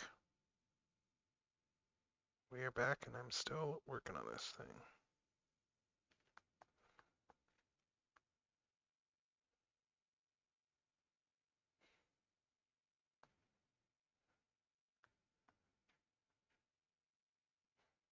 Mm.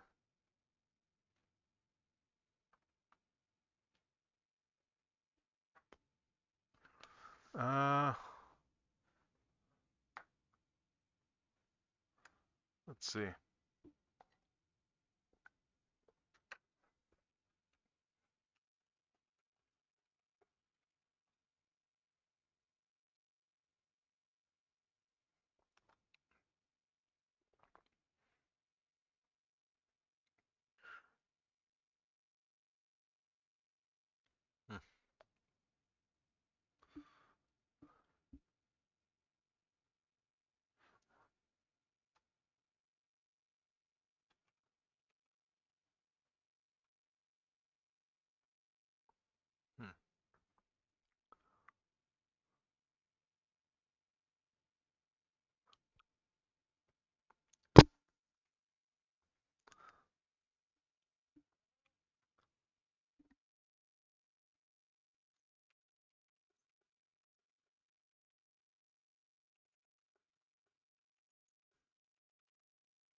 see.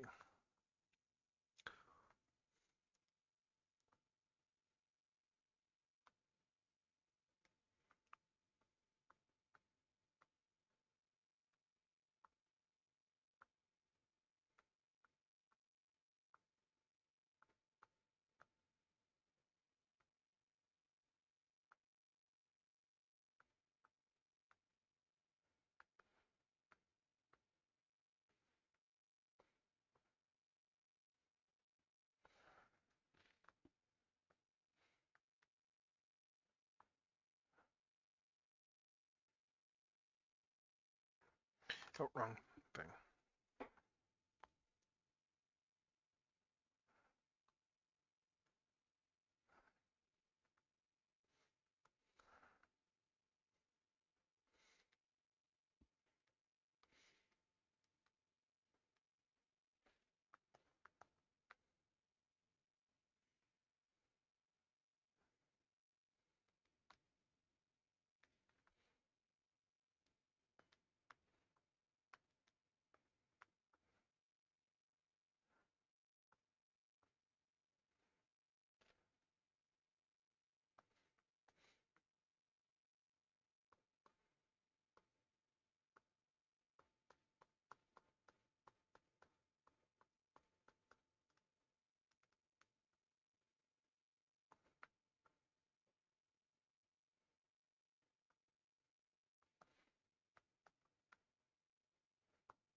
Okay, let's see.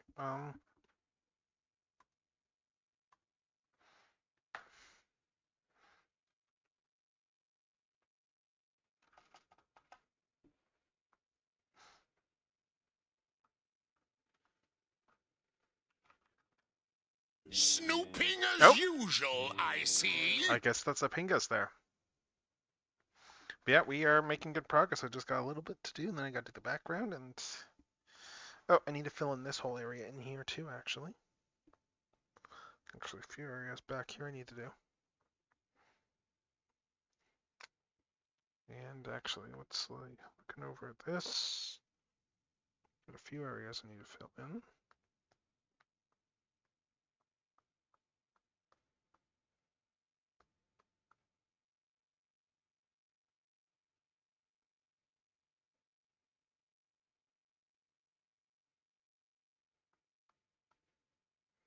So we got that whole thing in there.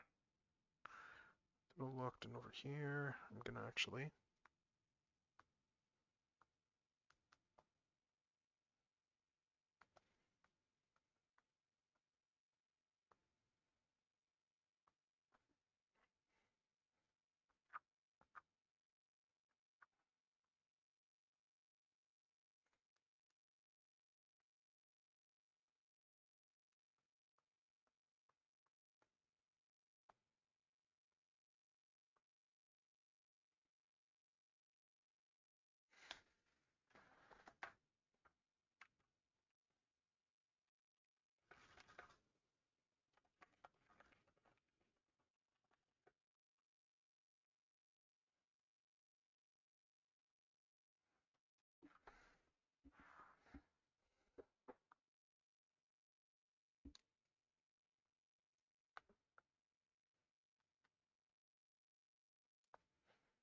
Let's see.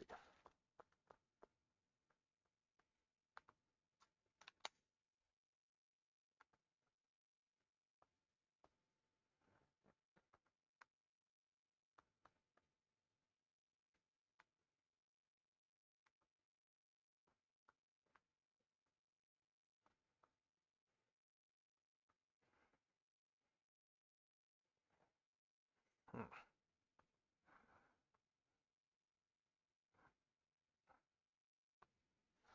And then you put a little bit in here.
Hmm.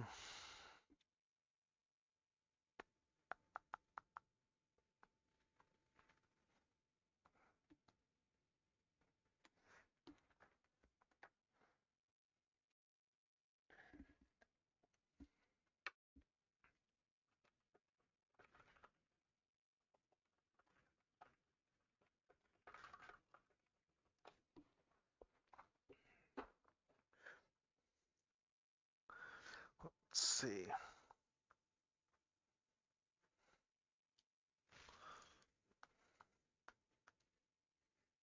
Mhm.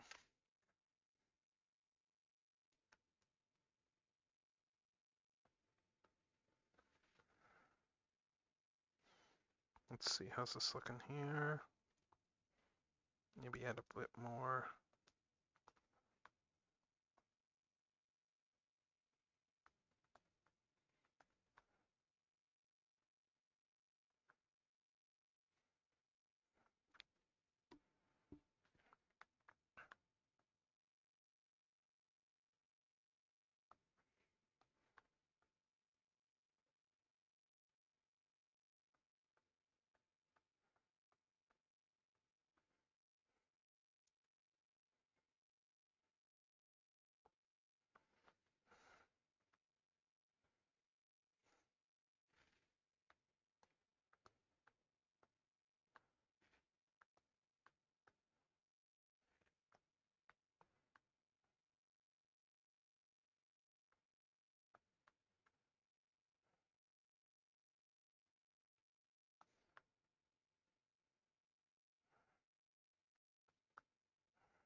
And then, yeah, and then we'll put an overlay in here too.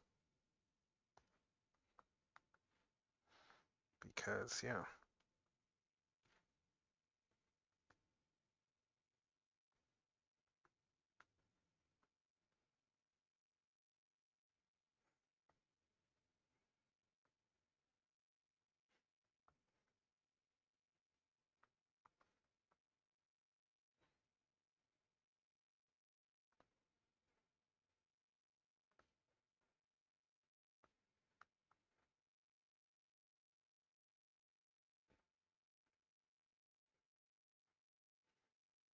Yes, that'll be there, and then anyway, let's see.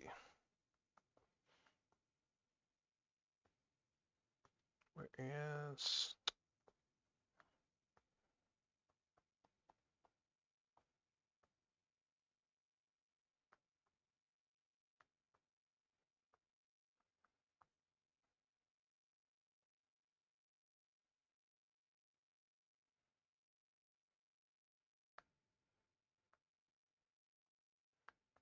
just until this into a folder here.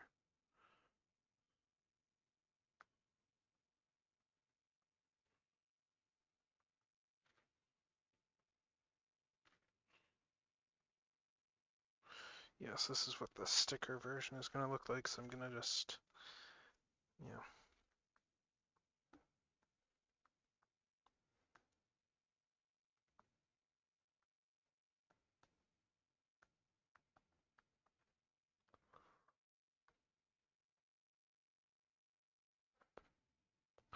Yeah, so I just need to fill in the background there, and let's see. Before I do that, I'm just going to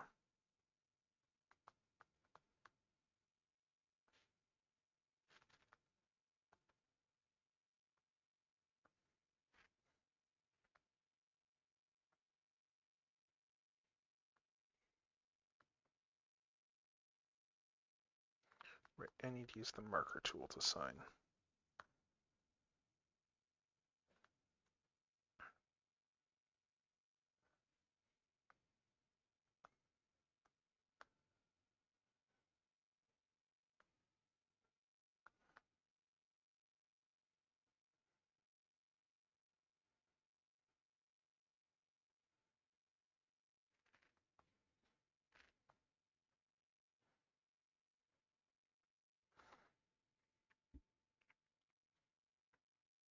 Okay, so we got this here.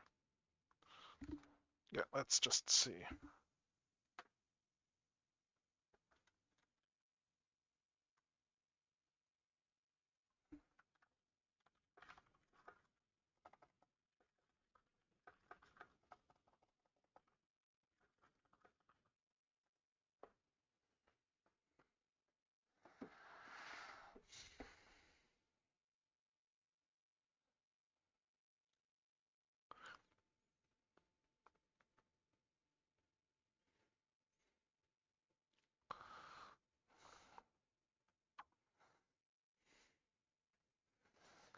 Hmm. Anyway, let's see. I'm gonna add some stuff here. Where's that cosmic layer background I had here? There we go. Okay, so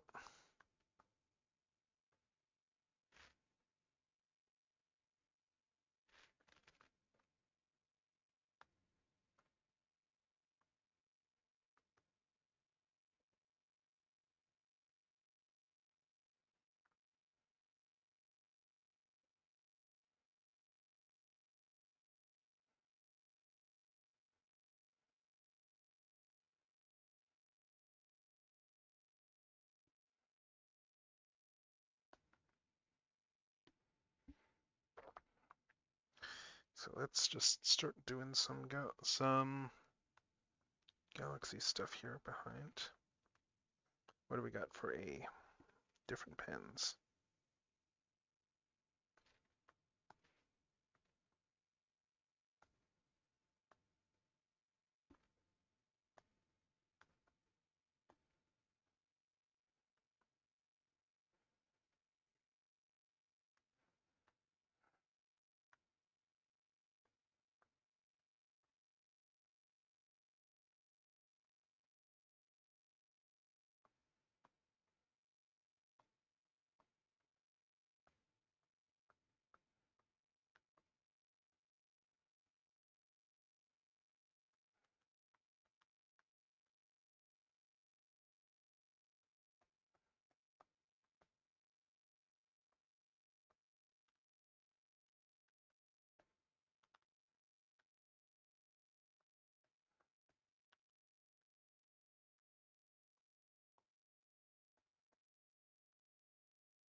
Let's see.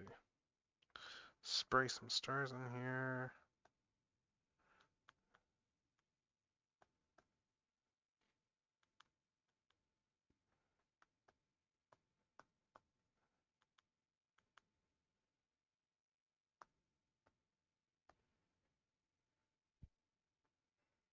Let's see, filter, modify blue, do blur.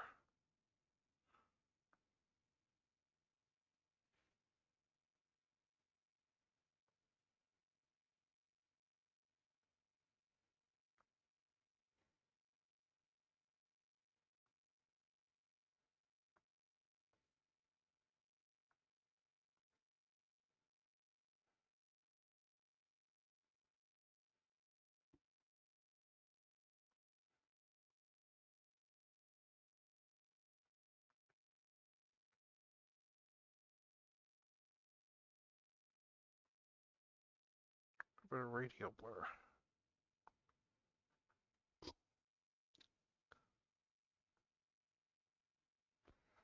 What will this look like?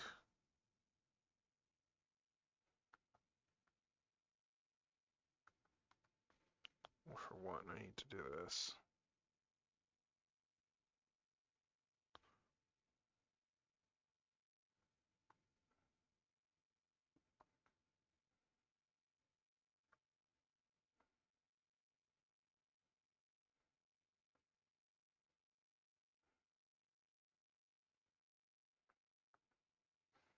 So if I do that there, then we add some more stars in here.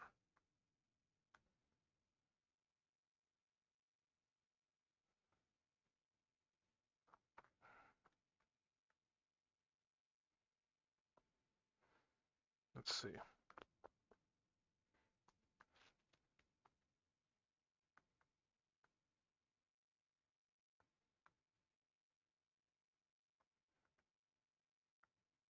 Mm,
so something like this, I guess. And I want to add some pink tintings to this, some pink streaks and stuff because it's got mem in here, so we need some of that.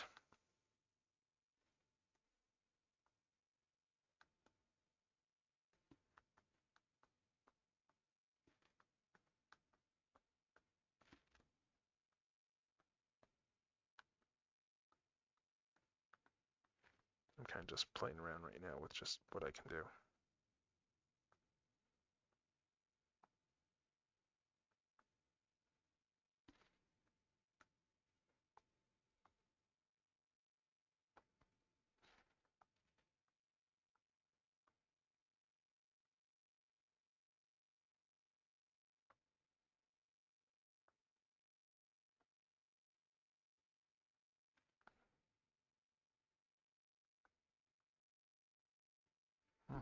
So something like this.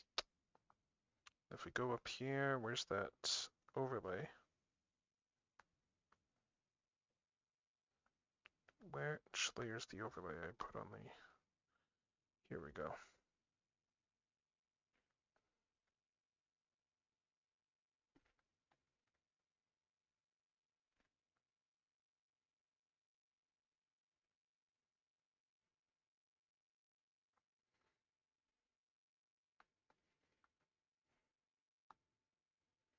Actually, I'm gonna just add some scratches to this here.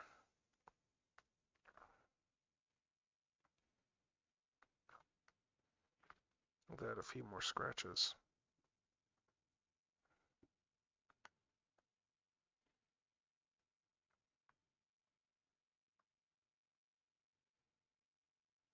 What's the best way to do an infinite loop in chicken scratch? Let's see.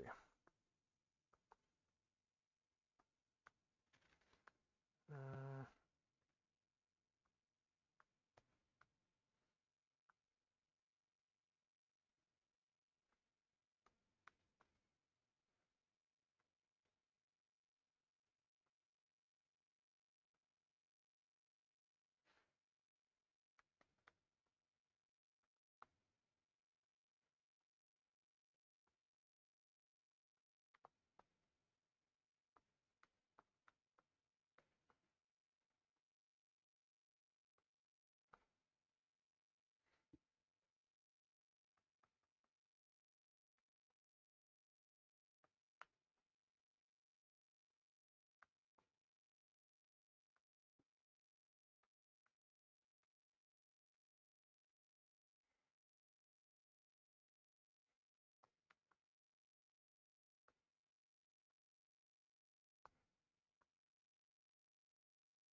there we go, something like this.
Let's see. Hmm.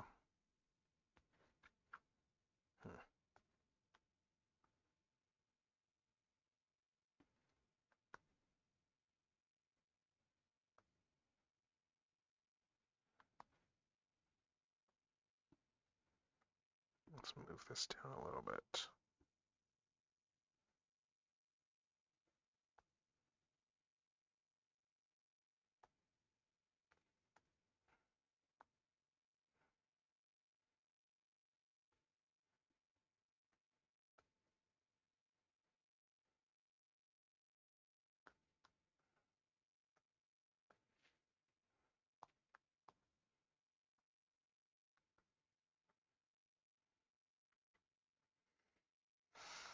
Okay.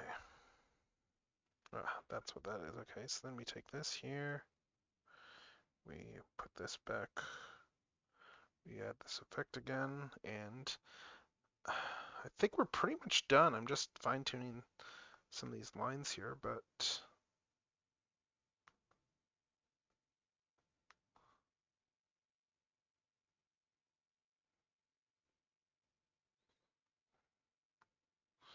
I think we're pretty much done here.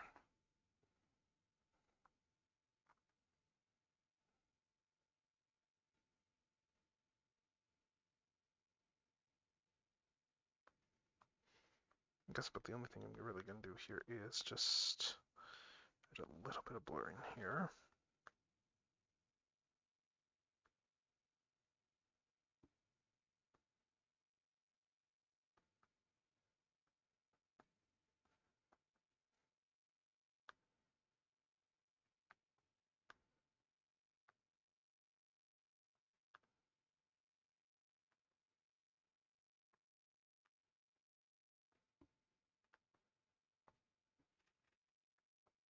And then just put a little bit of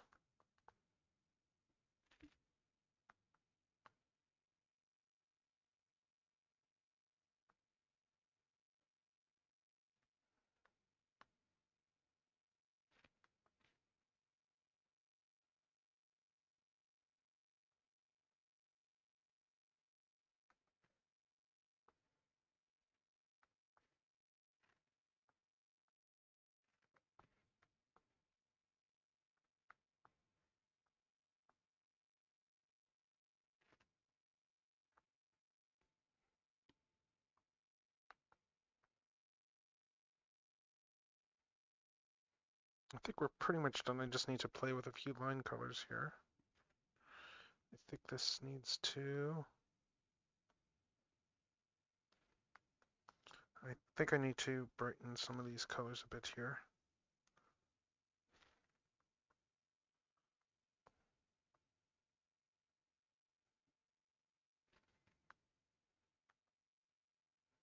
Because, yeah, it's not very visible, some of this stuff.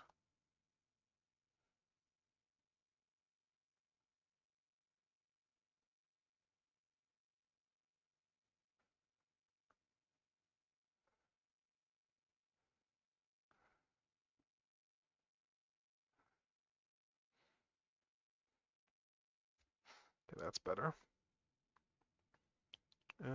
Is there anything else I need to do on this? Let me just double check. I think we're almost done. But yes, we are progressing as usual, indeed. I've just been like in the thick of it. I've just been in the zone this whole thing. So yeah, we got all this here. I'm just gonna add a little bit of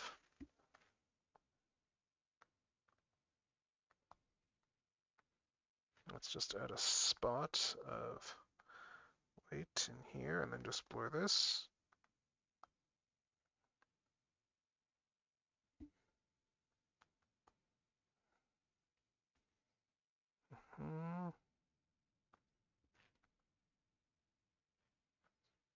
Just to add a little bit of texture to that. And then maybe, actually, let's do this too.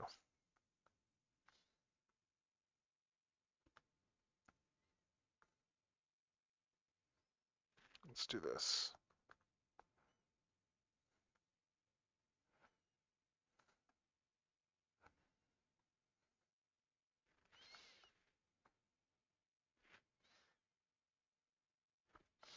Add some slight eye shines there.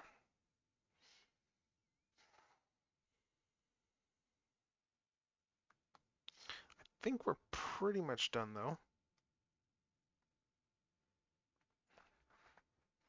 I might actually. Let's thicken this up a bit here.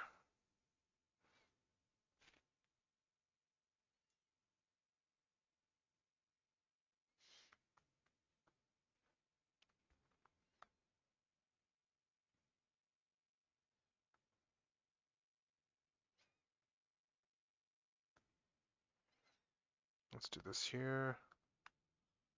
I just want to thicken this area just a little bit there.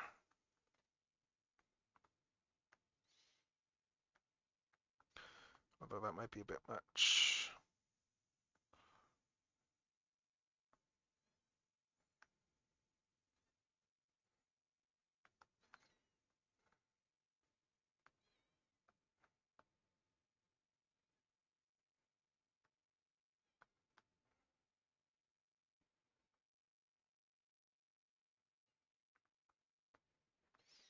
Let's just...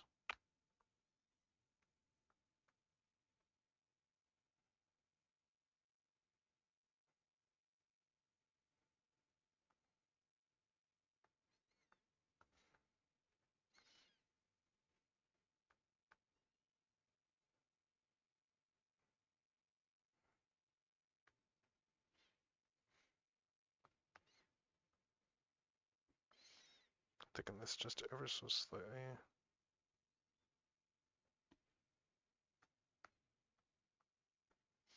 No, I think that's pretty much good.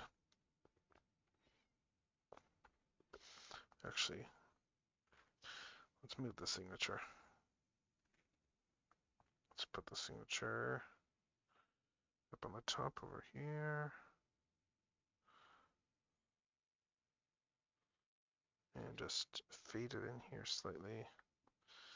Etch it into the side of the watch there. And then, oh, this isn't blended very well here.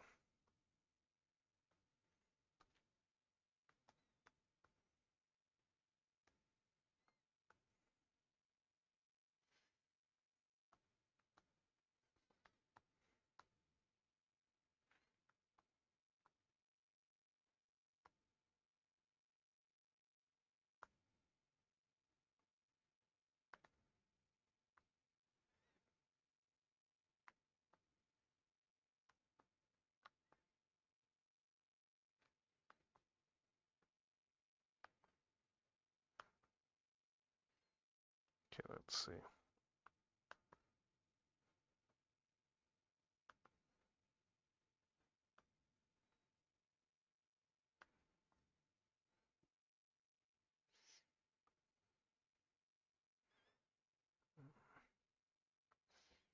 Let me see. If I put these up all the way, let's just switch some of the colors on these lines.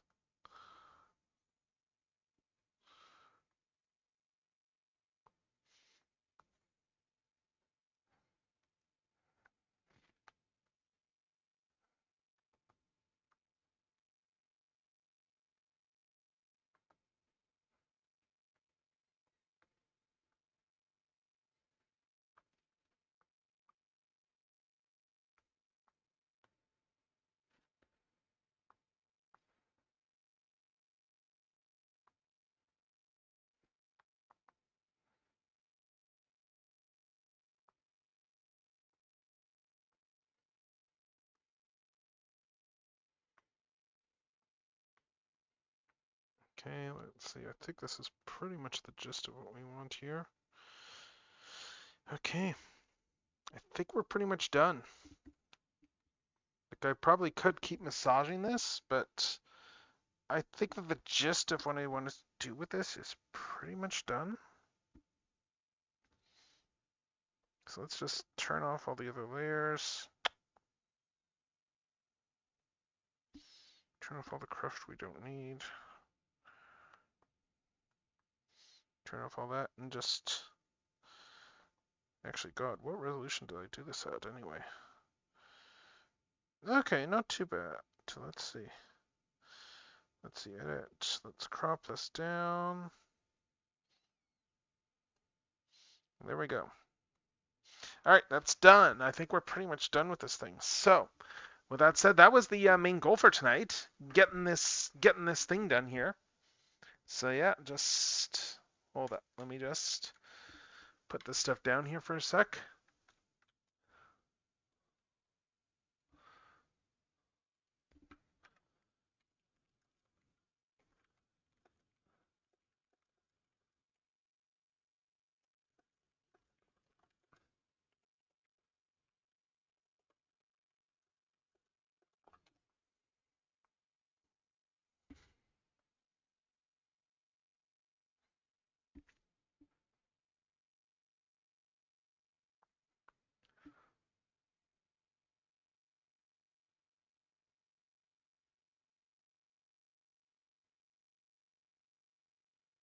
Let's see.